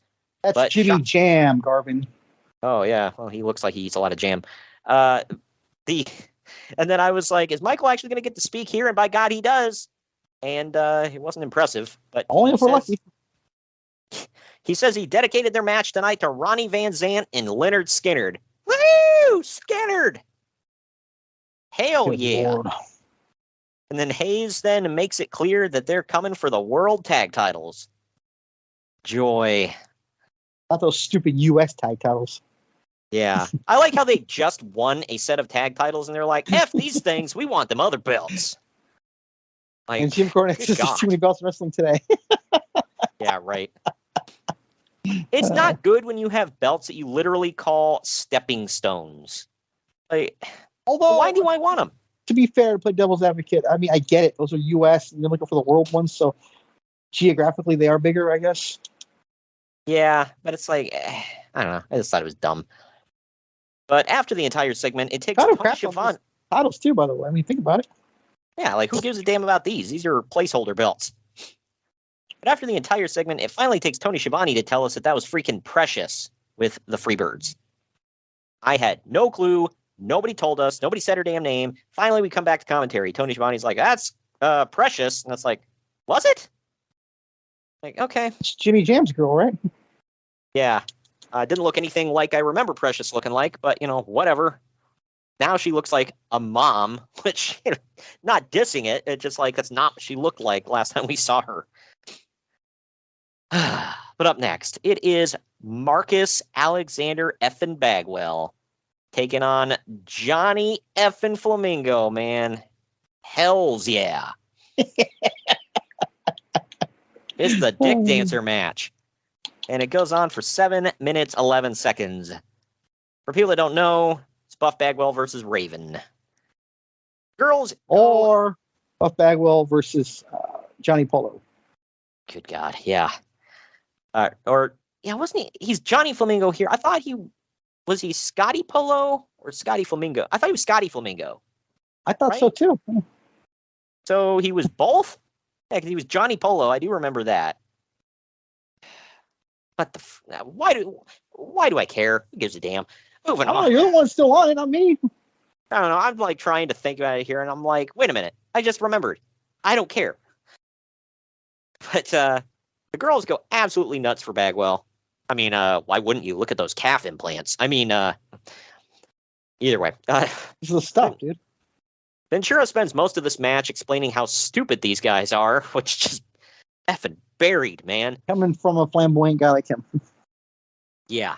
Well, he kept talking about, well, why are they doing this? Why aren't they doing that? That's dumb. Why don't they do this? And I'm like, holy cow. I realize they're supposed to be like rookies or whatever, but Ventura's just like burying them on commentary, making them look like complete rubes.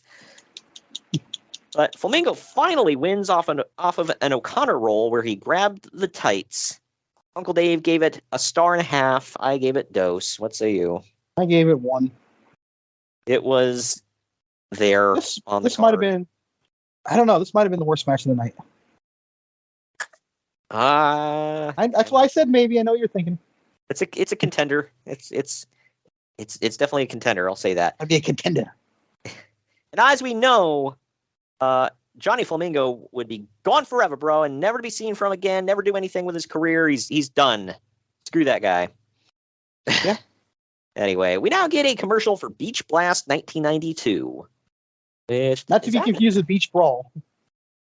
Yeah. Oh God, no, that was in the other crappy company owned by Tony Khan Sr. We did cover Beach Blast 1992. Now in the archives. I just had to double check on that. I don't remember anything Flair about it. and Rude, right? I think. Was it? No, wait, Flair was gone. It was Gone forever, bro.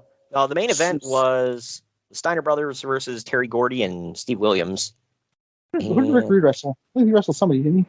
I might be hella far behind. Actually. I think I am. I think Rude's still in WWE at this time. No, he's not. No, he's not. No, Rick Rude's on this show. And then before that, it was a 6-man, Steve Austin, Bobby Eaton, and Arn Anderson versus Nikita Koloff, Dustin Rhodes, Barry Windham. So obviously the show is not the blow-off. Rick Rude took on Ricky Steamboat in a 30-minute Iron Man. That was it. Yeah, that was great. Yeah, I gave it 4 stars. Uncle Dave gave it 3.5. I'm pretty sure you gave it a pretty good rating. So yeah, it was worth a watch. I would say that show was better than this show. So there you go. Stretching it there with that opinion, huh? Yeah, I know the bar's on the floor, but it is what it is. Take your victories where you get them. But either way, my life. we get a commercial for Beach Blast 92. Like I said, now in the archives. Before Jesse Ventura and Jim Ross hype the next match, they remind us about why this match is even happening, starting with Junkyard Dog coming out of the crowd at Super Brawl 2, which is also now in the archives. So we basically did all the pay-per-views around this one. So whatever, round out 92, man. But it's not hard because 92 there weren't a lot of pay-per-views. That is correct. This next match was booked as a tag team match. But here we go. It was supposed to be Cactus Jack and Mr. Hughes, which, just screams ratings, versus Ron Simmons and the Junkyard Dog. This goes about 5.5 minutes. So during his entrance, Cactus Jack gets off the ramp and walks towards the backstage. Then he attacks JYD from behind during the babyface entrance. Jack does his flying elbow drop off the ramp onto JYD. Simmons calls out for the EMTs to help the dog, who can barely stand. Once they help JYD to the back, Simmons comes out to wrestle 2-on-1. But however, the referee decides unilaterally that this will not be a handicap match, but instead will be Simmons versus Hughes 1-on-1. Because, that's the match I wanted. Well, of course. And as you know, Greg, referees can just make matches or change them on the fly. Yeah. Why are you saying that sarcastically? Like, who booked this crap? And why? Mr. Pizza Hut or Domino's, whatever one it was. Yeah. Well, the crowd doesn't get this announcement, by the way, so they're just wondering, why the hell is this happening? What's going on? Why is Cactus Jack at ringside? So I'm not the only one that realized that. Like, I didn't hear anybody come over to PA and tell, the house. Yep. No, you just had to figure it out on your own, man. Jim Ross runs down the effing football or college football resumes of Simmons and Hughes, because of course. And then Ventura jokingly asks where Cactus Jack went to college. And he says the consequence consequences you. Right. But Ross says something about the Atlanta State or the Georgia State Penitentiary or something like that, or psychiatric ward or some crap. And Ventura craps all over Oklahoma, and he's like, "Oh, I thought he went to that crappy Oklahoma University, like that loser Bill Watts used to play at." And he calls it those horrible Oklahoma teams back in the day. Texas used to beat them every year. I mean, used to still do. There have been a few years where Oklahoma's been decent, but yeah, I don't know. Bakersfield. Yeah, I don't know. This was some shots over the bow, man. You can tell Jim Ross is trying to blow him off. It's like, dude, I think he's mocking you because every match, he's talking about what position Mr. Hughes used to play in college football. I don't give a damn.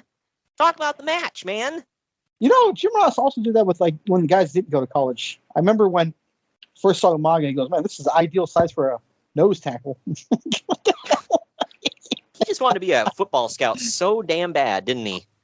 Well, we're saying good grief. Oklahoma, all they have is the college team. They don't even have a pro team down there to root for. So it's pro team. That's the Thunder in the NBA. Ooh, yeah. Well, yeah, that's a pretty good one. I don't know about now. I know they were at one point. At one point, they had 3 of the best players in the world. I still couldn't win it all. So there's that. Yeah. But yeah, this was just annoying. It's like, dude, we're talking about the college resumes. Just get to the damn match. There's actual wrestling in front of you, man.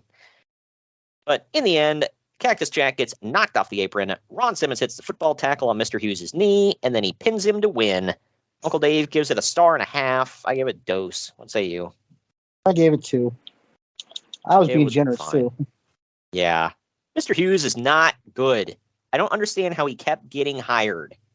Because he's huge. He could be someone's muscle. Which, if you think about it, is all he ever did. So, yeah, he was literally announced as the bodyguard, Mr. Hughes. It's like, okay, yeah, he looks like a bodyguard. He looks imposing, but he can't wrestle good. He's never had a good match in his life. Why is he keep getting hot? And nobody cared about him. It's not like, oh my God, they got Mr. Hughes back. Thank God. Now he's burying people. Yeah, the shows will be like so much better with Mr. Hughes on them. Like, dude, just whatever. I also like the fact that he was a bodyguard and he was a Mr. someone. Who calls a bodyguard Mr. or Mrs. anything? Yeah, I know. He looked like a black Big Bubba Rogers. That's what I always thought. I was like, dude, him and Big Bubba should have teamed up, man. Been like the most mediocre tag team of all time. Wow. Like, I'll give messed you. up. And I liked Big Bubba, but seriously, like, well, no, I didn't. I liked Big Boss Man. I did not like Big Bubba. The boss. Yeah. But I will give Mr. Hughes this. It takes some good talent to be employed that much when you're that mid. So good for him. He must have, in your words, must have been a charming SOB. Yep. Up next is Todd Champion versus the Super Invader with Harley Race in his corner. At least Harley Race isn't driving him to the ring. Good Lord. I was going to say it, but I didn't have to. Cool. But this one goes about 5.5 minutes because, as we all know, every classic match goes under, 6 minutes. I'm assuming Todd Champion was an Olympian or some crap because he's got the USA colors all over and the Olympic logo on his tights. When your name is Champion, you better be something. His ring jacket looked like the birth of the Cody jacket. Yeah, right. Like the old the prototype jacket. Right, yeah. The Super Invader is billed from Bangkok. Right. And is actually Hercules Hernandez. So he's why? From Athens. Yeah, right. Or Mexico. Athens, Mexico. There you go. So ain't nobody with the last name Hernandez coming from Rome. You don't know that. Pretty sure Rome is Italian, isn't it? Or like Rome, Italy? Yeah. So you're saying you can't be Mexican from there? But you can be of Spanish persuasion, I would say. But yeah. If you're Mexican, by definition, you're from Mexico. You know what I'm saying? Yeah, I get it. But I don't know. This is all kind of messed up. Like, where's the Super Invader going to be from? I got it. Bangkok. Why? Because fuck you, that's why. Like, I don't get it, man. Does that count as lazy booking? It counts as stupid. And he's got some damn glove on his finger or on his hand. It's like all pixelated. It looks like Michael Jackson's glove. Yeah, but it's like pixelated, kind of like multicolored. And I'm like, what the hell? And like Jim Ross brought it up, and Jesse Ventura's like, I don't effing know. Like, what is this guy's gimmick? And why is he with Harley Race? They just threw Harley with anybody. Yeah. They're like, well, we just hired Hercules Hernandez, but we don't actually want him to be Hercules Hernandez for reasons. I don't think they can let him, actually. Well, before he went to the WWF, he was... Well, no, because in WWF, he was just Hercules. But pre-WWF, he was Hercules Hernandez. So, I don't know. But it's like instead, they're just like, no, we're going to put him under a hood and have him be from Bangkok and give him a weird effing glove. Okay. Whatever. Well, for Sean Spears, didn't it? Oh, yeah. Got him over huge. Went like gangbusters. He's so over, he's not on TV anymore. Yeah, right. I also got to ask, why does the Super Invader, who's supposed to be some big, nasty, big, bad, mysterious heel, come out to some like fun 80s tune? I don't know. Why are you overthinking this? This whole gimmick is like somebody hit random on the Caw Creator and it popped out this. It's bad. Ventura also buries the wrestlers again by talking about how he doesn't understand wrestling in a mask and says it's stupid. God dang it, Jesse. Bro, nobody cares about mask wrestlers, bro. How can I relate with you, bro? You're wearing a mask. But in the end, the Super Invader hits a driving powerbomb for the pinfall win. Uncle Dave gave it -1.5 stars. I gave it a positive star and a half. What say you? I gave it 1. It sucked. Man, this is where I was confused, or confusing myself on what's the worst match. Yeah, this is probably it. I would vote for this one. I will say this about Todd Champion. He had the look, bro. And this definitely was proto Cody all the way around, I would say, because I just thought about this. He had like a similar body type. He had the blonde hair. He had like the red, white, and blue tights. That jacket. Like that tattoo. Was Cody just going through like old WCW and he was like, I'm gonna be Todd Champion, but better. But relevant. People will know who I am. I'm gonna be Todd Champion with the pyro of Kevin Nash at the finger poke of doom. God. And he's gonna end racism and have the first ever interracial baby. I can't remember who it was. One of our mutual friends sent me a picture at the Hall of Fame. One of the this is gonna sound bad, but I can't remember who it was. One of the black wrestlers like leaned over to talk to Cody, and the caption was like, "Hey man, I wanted to thank you for ending racism." Oh man, I laughed so hard. Like mother of God. I was like, I'm glad I'm not in public because people would be giving me weird looks right now. That's me on the train. Well, out there, that's probably not too abnormal. So yeah, no one looks twice.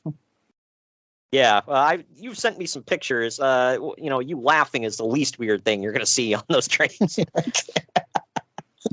But commentary talks about the main event for a bit before we go to the next match.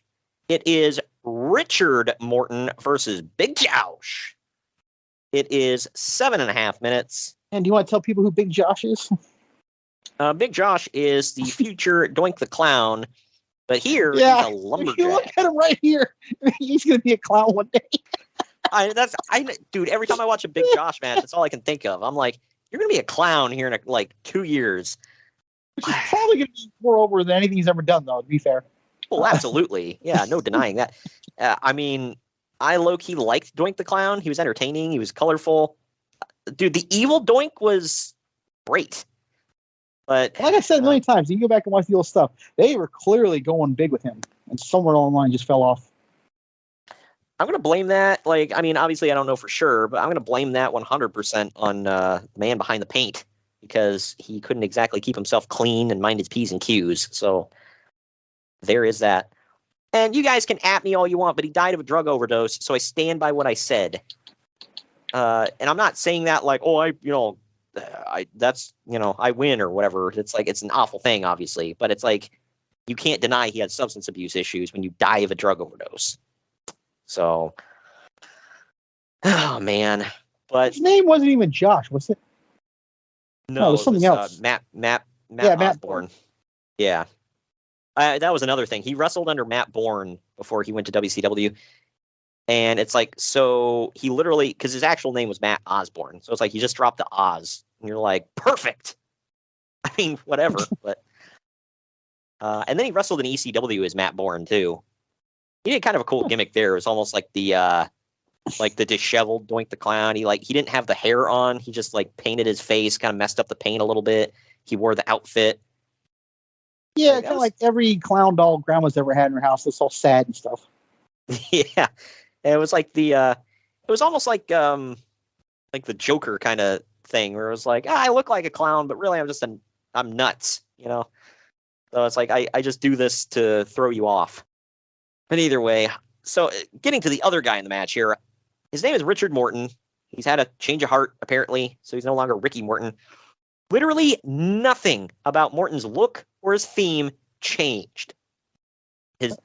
Nothing. He just changed his name now, and boom, he's a heel, I guess. So, to put some context on this, I believe this is when Robert was hurt.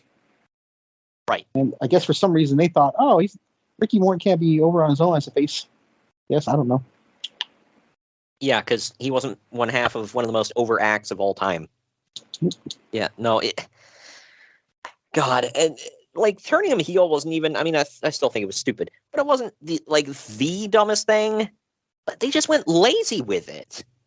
And the York Foundation, right? Which, in hindsight, I wasn't there to watch it, or maybe I saw it on a member, but in hindsight, looking back at it, it was kind of like a death sentence. There's nobody in that group. Nope. They did nothing, man. Which is, yeah, it's dumb. But you think, well, let's see. I'm trying to get the timeline here. So, when did Shawn become the Heartbreak Kid? It was like a couple pre-WrestleMania this year. year. A couple months prior to this. Yeah. So, do you think this was their way of like, oh, well, we'll make him like Shawn Michaels? I mean, I didn't think about that, but now that you say that, yeah. I mean, I'm thinking, but it's like, yeah, but Shawn changed like everything about himself. Like, not only was he like, oh, well, I'm a heel now. And I mean, he got a new nickname. He got a new look. He got a new theme. He wrestled different. Ricky did the same stuff, looked the same, even had the same theme. Like, he still came out to the Rock and Roll Express theme. Whatever. Lazy. now I don't know who to attest that to. Great over him, so to be fair, but yeah, maybe a little of both. But Josh's shirt got ripped. And what a shirt that was, man. Yeah, dude, Jesse Ventura burying Big Josh in this match made me laugh my ass off. It's like, finally, someone is worth burying. He said, when the shirt got ripped, he's like, oh no, he ripped his shirt. What a shirt it was. And Jim Ross was like, oh, I thought it was a nice shirt. And he's like, yeah, that sucks. He's gonna have to go to Walmart. Yeah, he's like, well, that's gonna have to. Now he's gonna have to go to Walmart and spend another $3. I was like, holy cow. There was one part where he's like, oh, he had him in that headlock for about 2 minutes there. He's like, can you imagine being stuffed in that armpit for that long? You'd pass out after about 30 seconds. Yeah, I mean, I can agree. That was great. But Ventura was the best part of this whole damn thing. But in the end, Morton leaps off the second turnbuckle, only to get caught with an inverted atomic drop. Josh then hits a forearm, followed by a Northern Exposure for the win. So the Northern Explosion, I can't say it. The Northern Exposure was what would become the whoopee cushion, except he didn't dive. He just he did it off the ropes. So it'd also be the stage dive. Yeah. So it was, I guess it not technically the whoopee cushion, because didn't he dive off the top for it? Yeah. Yeah, this one, it was like the earthquake splash, but without all the stomping around beforehand. But Uncle Dave gave this Uno star. I thought it was okay. I thought it was average. I gave it 2.5. Let's see you. I gave it 2. I didn't think it sucked. You know what I wanted to mention, by the way, since we're talking about him? Something I didn't notice before. When Doink wrestled on old Superstars episodes, when he did the whoopee cushion, they added a whoopee cushion noise. Oh my God. I guess I didn't realize it when I was a kid. So when he sits on him, you just hear. Yep. Yep. Maybe that wasn't a sound effect, Greg. Maybe he just had to go. Well, they even added it when it's an afterburst. That's my favorite part. That's so effing stupid. Oh my God. Now I gotta go. I've never heard that in my life. Yeah, it's like in 1990. I think I'm on 94. So around September, God. October, November 94. That's only on Superstars something. though, because they didn't do it on Raw. That's something. They should have did that over the house speakers. I would have laughed my ass off, man. Like when Roddy Piper used the shock stick on the Mountie and they did that. Which was effing stupid. I'm like, why are you playing a buzzer sound? Like, crap, we can't find the right sound effect. Like, I thought it was stupid when they added the train sound effect for Braun Strowman doing that thing around the ring.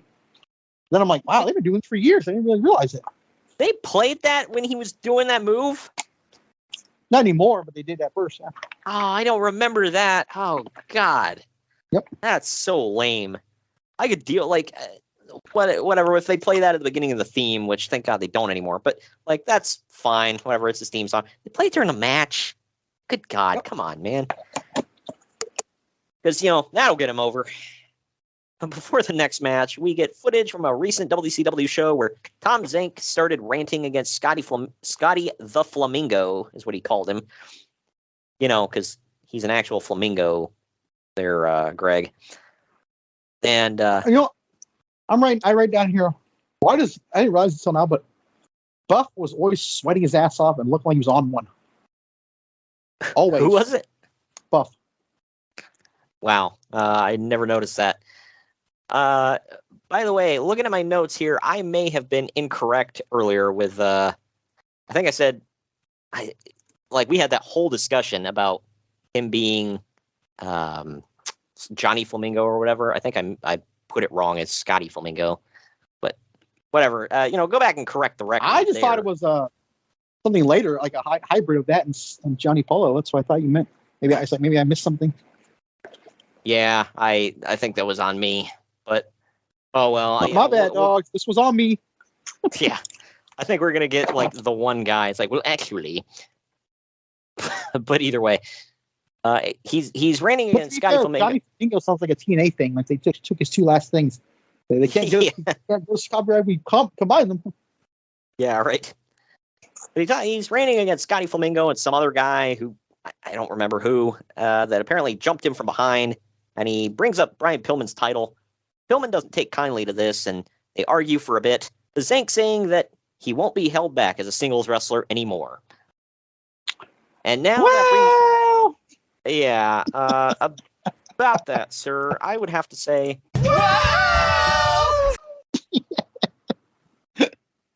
here not too long from now, I think he's going to be doing the JOB. I'm gonna poke holes in this or use logic, but you can say that like boxing or UFC or something, but not in like a scripted show, can you?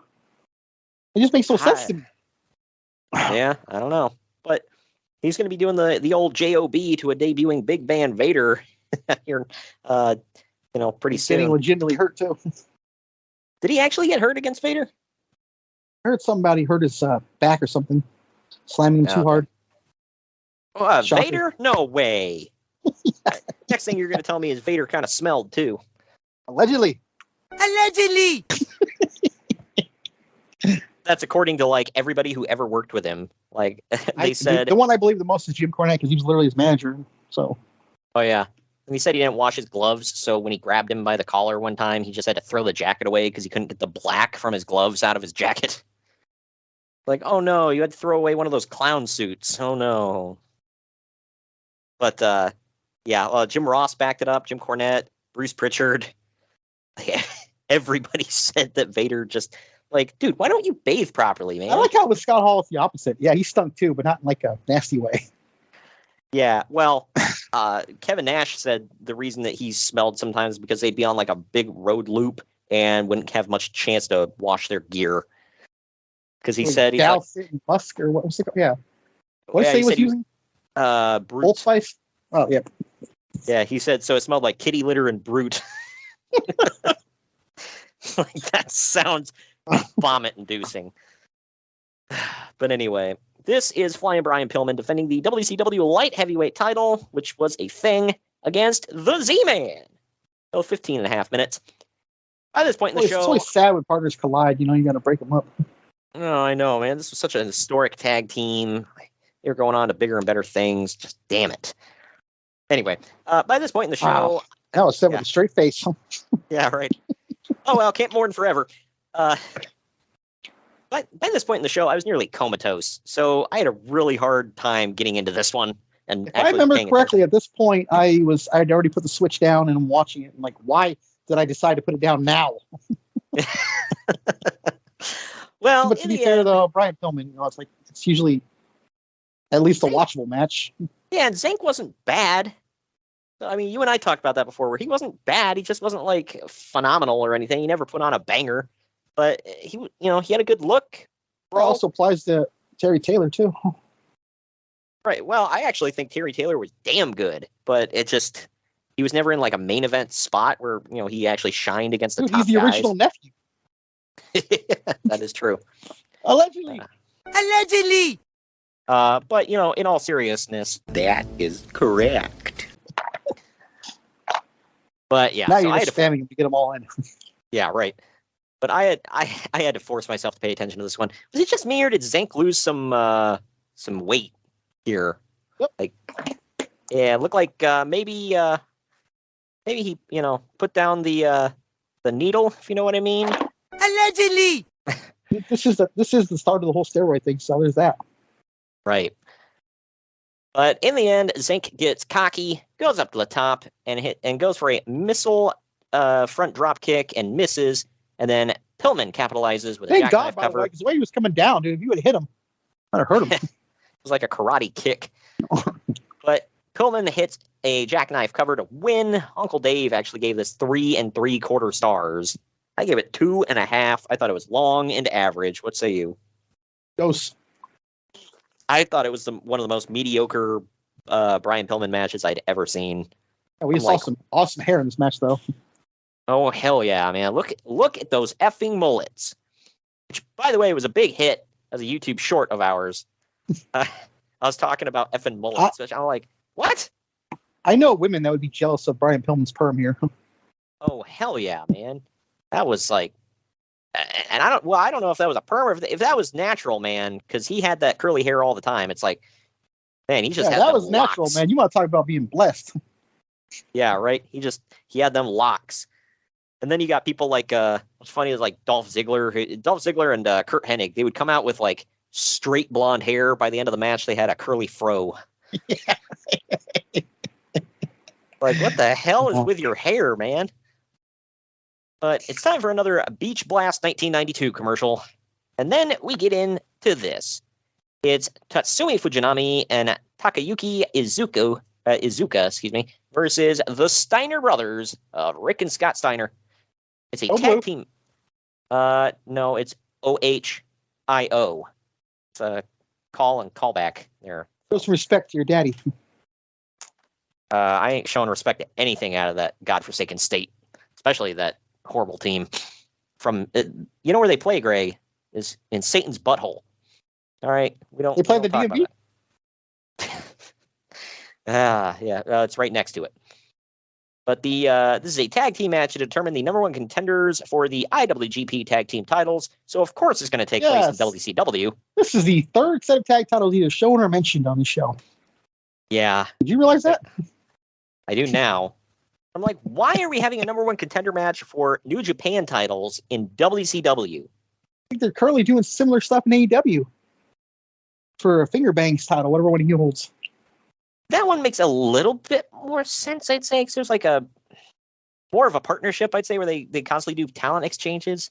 I guess you could say the same thing about WCW, but it's just like, I don't know, it just feels weird.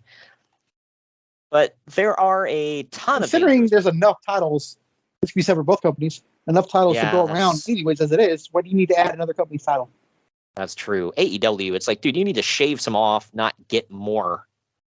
But this is what makes Russo look right, when they're just props. Yep. Oh, well, this person needs a title. Great, sure. I think we were talking last night. I think it was you was talking to me, like, what is the most useless title in wrestling right now? Is it the women's tag titles or the TBS title? I mean, there's certainly some argument to be made on those. How dare you? That TBS title belongs to, the undefeated Jade Cargill. Never on TBS, by the way. Well, of course not. It's like defending the TV title on pay-per-view. That makes sense. Like I told you, a vast majority of people, well, especially back then, it'd be like 100%, but nowadays, vast majority of people watch pay-per-view how? On their TV. That's true. Yeah, I guess it doesn't say cable title or anything, so yeah. Oh, they have one that of makes those, sense. though. Speaking of cable. Right, yeah, that meant nothing. Which is now in the archives, I believe. Yeah, I can't remember what damn show that was. It was a Starrcade, so I know that. Okay, Starrcade 92? Might have been 2, yeah. Yeah, might have been late this year. Yeah, because we've done Starrcade 90, 92. Okay, there you go, or 93. One of them. It was either 92 or 93. Biggest show of the year, by the way, has either King of the Cable Tournament or a Battle Bowl. I think that one had both. That's why, I want to say it was 92 because it was Battle Bowl and King of Cable, and I was like, who gives a damn about any of this? And all of it amounted to squat, by the way. And I'm pretty sure this era WWE was the king of cable as far as pro wrestling goes. So were they trying to stroke their own ego or what? Yeah. It amounted to, and I don't have a sound clip for this one, but as Chris Farley would say, Jack Squat! Yep. Anyway. Anyway, The diamond ring on AEW means more than those two. I'll say that. Good grief. Yeah, well, at least it's a physical, tangible thing. Right. But getting back to the match, though, it goes 18 minutes, 17 seconds. There are a ton of dangerous moves in this match. Iizuka got his lip busted open at one point. In the end, Rick hits Iizuka with an over-the-head, belly-to-belly suplex off the top rope to win. I actually really like this match. At some point throughout this match, every one of these guys could have broken their neck. Did you notice that? Yeah.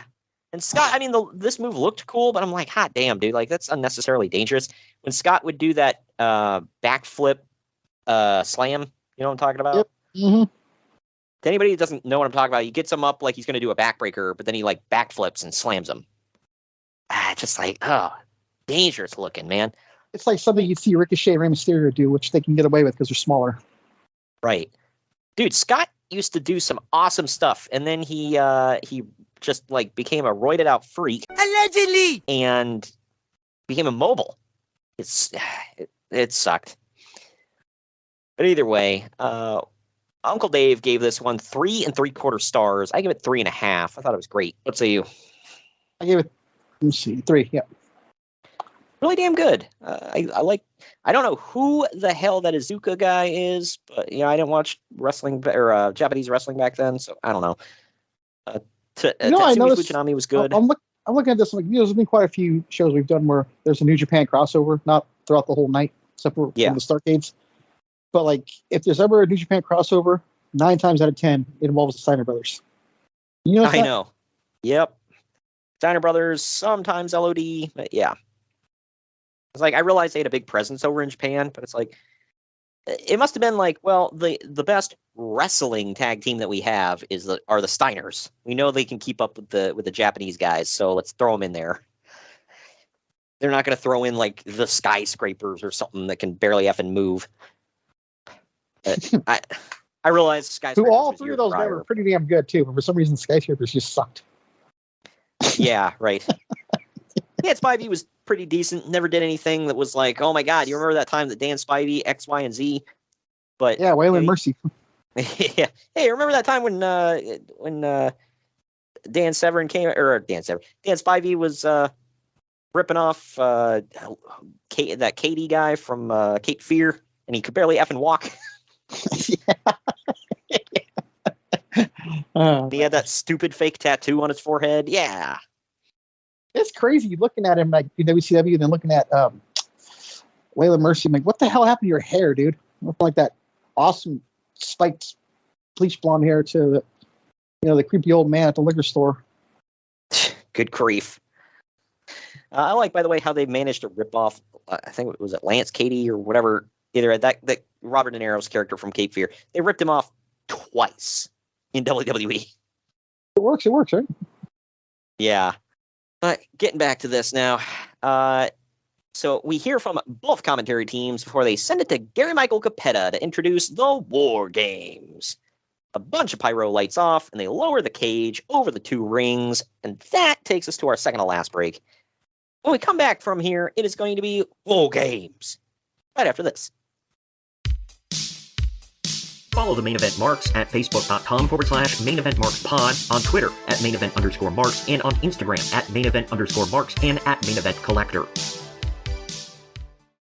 Good morning, good afternoon, good evening, and good night. My name is Thomas, and what's your name? I'm Alan. Oh, yeah. We're brothers. That's right. Yeah. Same mother and father.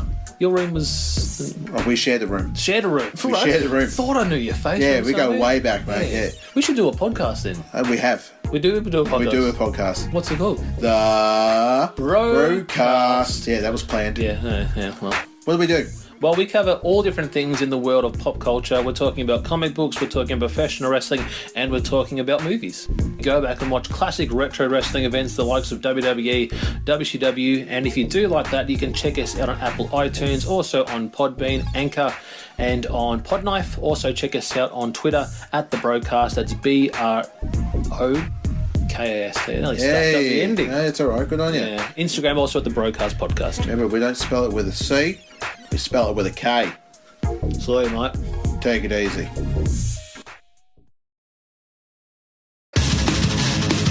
Main Event Event Marks are available wherever you get podcasts and on YouTube. Find all of our links on our link tree at linktr.ee/main event marks.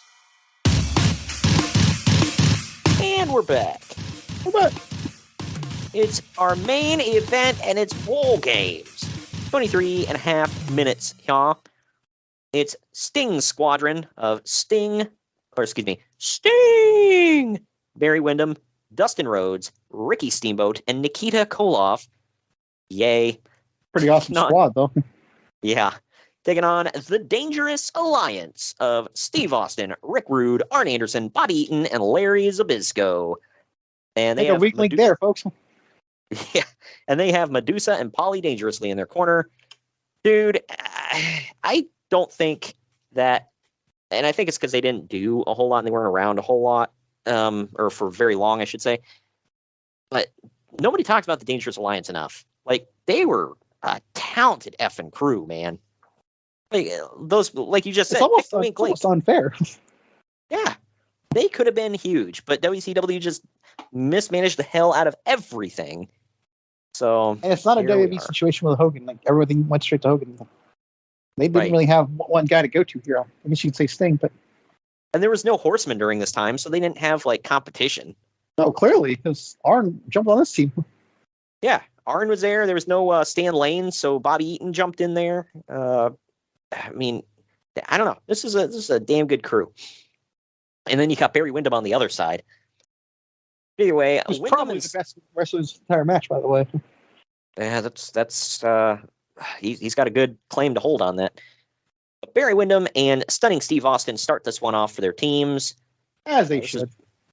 Right. Yeah. I mean, it's hard to pick. I couldn't like point to one specific person. I was like, oh, you're definitely the Iron Man for this team. Like, well, it should have been Arn because he is the Iron Man of WarGames, but yeah.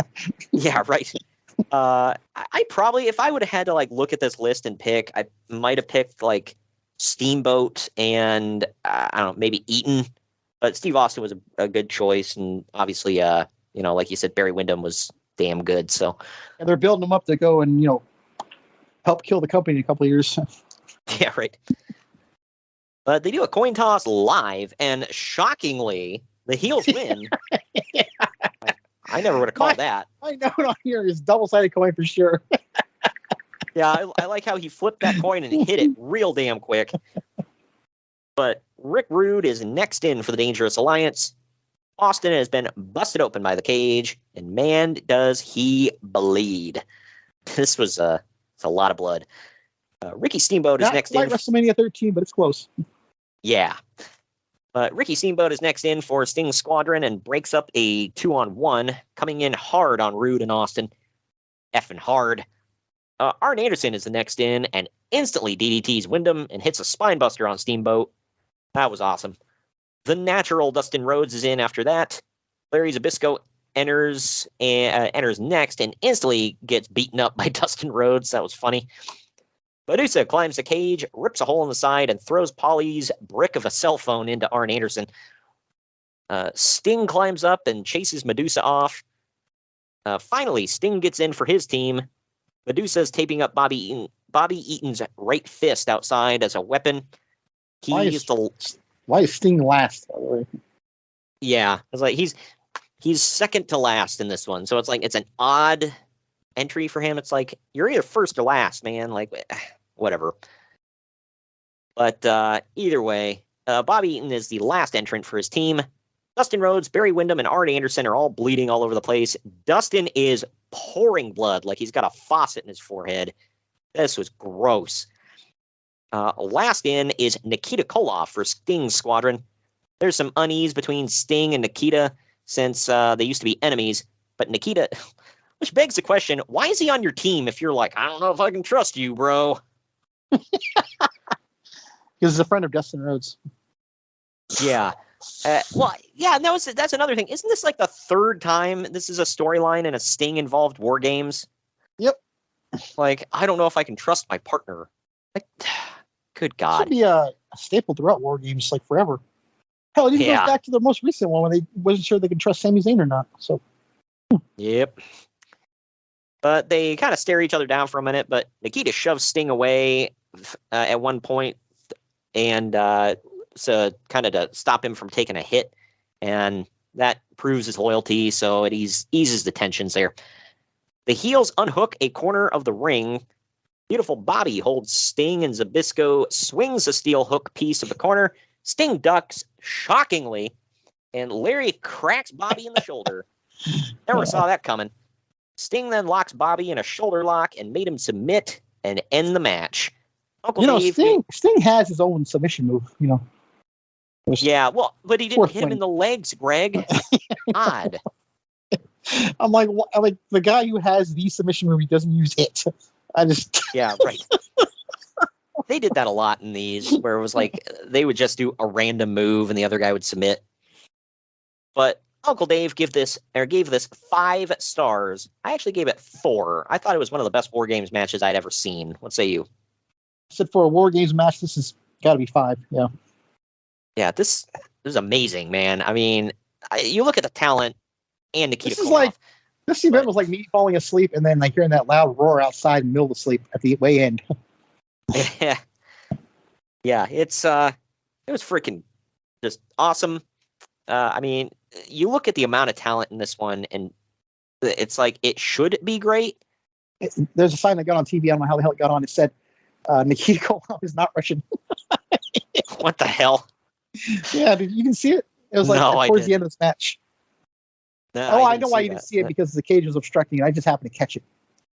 Because the camera that was in the cage caught it outside. I was trying to Nikita figure out. Koloff is not Russian. I'm still trying to figure out what that was that he was wearing. Like his singlet had like three colored stripes in the back. Like it was like yellow, red, and green. And I'm like, what flag is that? If anybody goes back and looks. Like something. I just thought it was something within Russia. Yeah, I was like, is he trying to like do the whole like, oh, I'm not a bad guy, so I'm not Russian anymore kind of thing? Like, so you don't wear the USSR thing. Yeah, right. So I really don't know, but that's what Nikolai Volkov did. Remember? Yep. Yeah, he started wearing the American flag. The moment they abolished it, he got rid of it. Oh, I'm a face now. Yeah, right. Well, he said he's sorry. All right. But Slaughter wanted his country back. Yeah. Yeah, right. After the match, Paulie dangerously gets in the cage and starts throwing a fit, yelling at Zbyszko, blaming him for the loss. Larry tries to defend himself, saying that he didn't know that he'd hit Bobby. We hear Arn Anderson shouting the Lord's name in vain at Larry. Did you catch that? No. Who was shouting it? Arn. He's like going off on Larry. I thought you said Paul. I'm like, wow, he really applies to him. Yeah, I was gonna say, that's not his Lord. Yeah, but no. Yeah, Arn is like, Jesus Christ, and like I'm like, damn, dude, like loud as hell in that camera. And Ross didn't do the typical, like back in the day, like if a swear got over, they'd be like, oh well, we're sorry for that, whatever. Ross was like, well, tensions are high right now. It's like clearly. But either way, he said Arn says that Larry's cost him multiple matches at this point. We now go back to the commentary teams to wrap up the show, and that does it for that. So it takes us to our final break, y'all. When we come back, it's time for the final ratings, and my final rating was actually on par with the other ones, so I think everybody felt the same about the show. We'll see how you feel about it right after this break. Follow the Main Event Marks at facebook.com/Main Event Marks Pod, on Twitter at Main Event _Marks, and on Instagram at Main Event _Marks and at Main Event Collector. What's up, everybody? I am the hardest part of the ring, the host of the Apron Bump podcast. Ugh. Another wrestling podcast. How many times can I listen to fans tell me who needs a push, who doesn't need a push, who brings Vince's coffee these days? Enough! The Apron Bump is about the journey. It's about nostalgia. It's about discovering new forms of wrestling to really tickle your pickle as a wrestling fan. The podcast brings you reviews of wrestling events all over the world, whether it's WWF, WWE, WCW, ECW. We even cover the golden eras of Ring of Honor, Progress, TNA, and more promotions in the future as well. New episodes every Wednesday. Bump day, yeah? Go to apronbump.com or go to your favorite podcast platform or YouTube and subscribe today for the most diverse, fan-friendly wrestling podcast in the world. I'm Hard. Main event marks are available wherever you get podcasts and on YouTube. Find all of our links on our link tree at linktr.ee/main event marks. And we're back. We're back. Final ratings time. Internet Movie Database gave this thing 7.1 out of 10. CageMatch.net gave it a 6.59 out of 10. I gave it a 7 out of 10 for C minus. What say you? C plus. Even though there's some really bad matches, I don't know. It left me not pissed off that I watched the whole thing. I feel like the last two matches were worth it. Everything else was like, eh. And the Big Josh match. Oh, well, of course. Anytime I get to see Big Josh, I celebrate. Like, oh, thank God the show is saved. And the match we weren't supposed to have with Simmons and Hughes. Oh, well, yeah, I mean, that was the money match. So, I mean, that was pure... Shut up and take my money! ...kind of energy. I mean, as soon as I found out Mr. Hughes was going to be on the card, I thought... Sir, here is a check with my name on it. Write down any number on this piece of paper, and I will pay it. Good Lord. Getting them all in here. That's what she said. Anyway. But that does it for WrestleWar 1992. Next week, we might actually bring you a show that's good. I mean, I'm a little biased here, but I think the podcast was really damn good. I'm all caught up. What show is next week? Next week, it is WWE Judgment Day 2004. It was all right. Don't overpromise people for stuff. Yeah, well, that's why I'm saying it might be good. I don't remember. Like, I don't know. I haven't seen it yet, so I will get on that here soon. The only thing I haven't watched yet is World of Worlds 2015, but I can tell you this coming month is going to be up and down, up and down. Yeah. Yeah, we got Judgment Day 2004 coming up next week. Like I said, May 10th. The week after that is ECW Hardcore Heaven 1999. ECW is always a crapshoot. Say what? That might surprise some people. Yourself included. Yeah. I mean, it could. I mean, it's 99, so like it's kind of a crapshoot at this point. So I don't know. So, some of them are pretty good. Some of them, not so much. But either way, that is coming up next, or the week after, I should say, on May 17th. May 24th, that is the double main event week. We got WCW Slamboree 1996. That's pay-per-view that replaced this. Slamboree, I promise. Oh, great. Another boring WCW show. Hooray. Some stuff on me, though, but not anything like, oh, man, glad I watched this show. Hells yeah, man. Well, I don't know. We'll see how it goes. Now you're making me not excited to sit down and consume this thing here. There's a pretty damn good match on here, but there's more bad ones than good. So, well, that's what I always refer to with like when they don't talk about anymore. They're like, oh, our viewers watching a show. They talk about our consumers consuming the product. It's like, yeah, that's basically what this is. You're consuming this thing, and then you're going to forget about it right after because it's inconsequential. So, yeah, some of these shows I'm watching and I'm enjoying. Some of them I'm literally consuming, taking notes, moving the F on, and I'm like, did I watch that thing? Just out of curiosity, do you know what the card lineup is for this? Slamboree 96? Yeah. Not off the top of my head. It is a lethal lottery show. So. Oh yeah, I forgot. And those are always fun. And hey, the tagline is "What goes up must come down hard." Yeah. So if that doesn't scream awesome, I don't know. One of these matches is pretty damn good though, so I'm just going to tell you that. Yeah, there's usually at least one or two pieces of corn in the turd of these shows. So, but either way, that's the first show we got. May bonus show that week is the first ever SmackDown. It was the pilot that took place on April 29th, 1999. One match show. Yeah, go figure. It was, let's see, May, June, July. It's 3-ish, almost 4 months between this and the actual start of SmackDown. but this was the first ever one that took place. It was more of a TV special. And then on May 31st, wrapping up the month with what you just mentioned, Ring of Honor, our very first ever ROH show, War of the Worlds 2014. And that one looks pretty fun. When we talked about crossovers earlier, New Japan titles will be defended here, and as will the Ring of Honor titles. So it looks fun, but that is our May. Thank you for joining me today, Greg. Yep. This was something.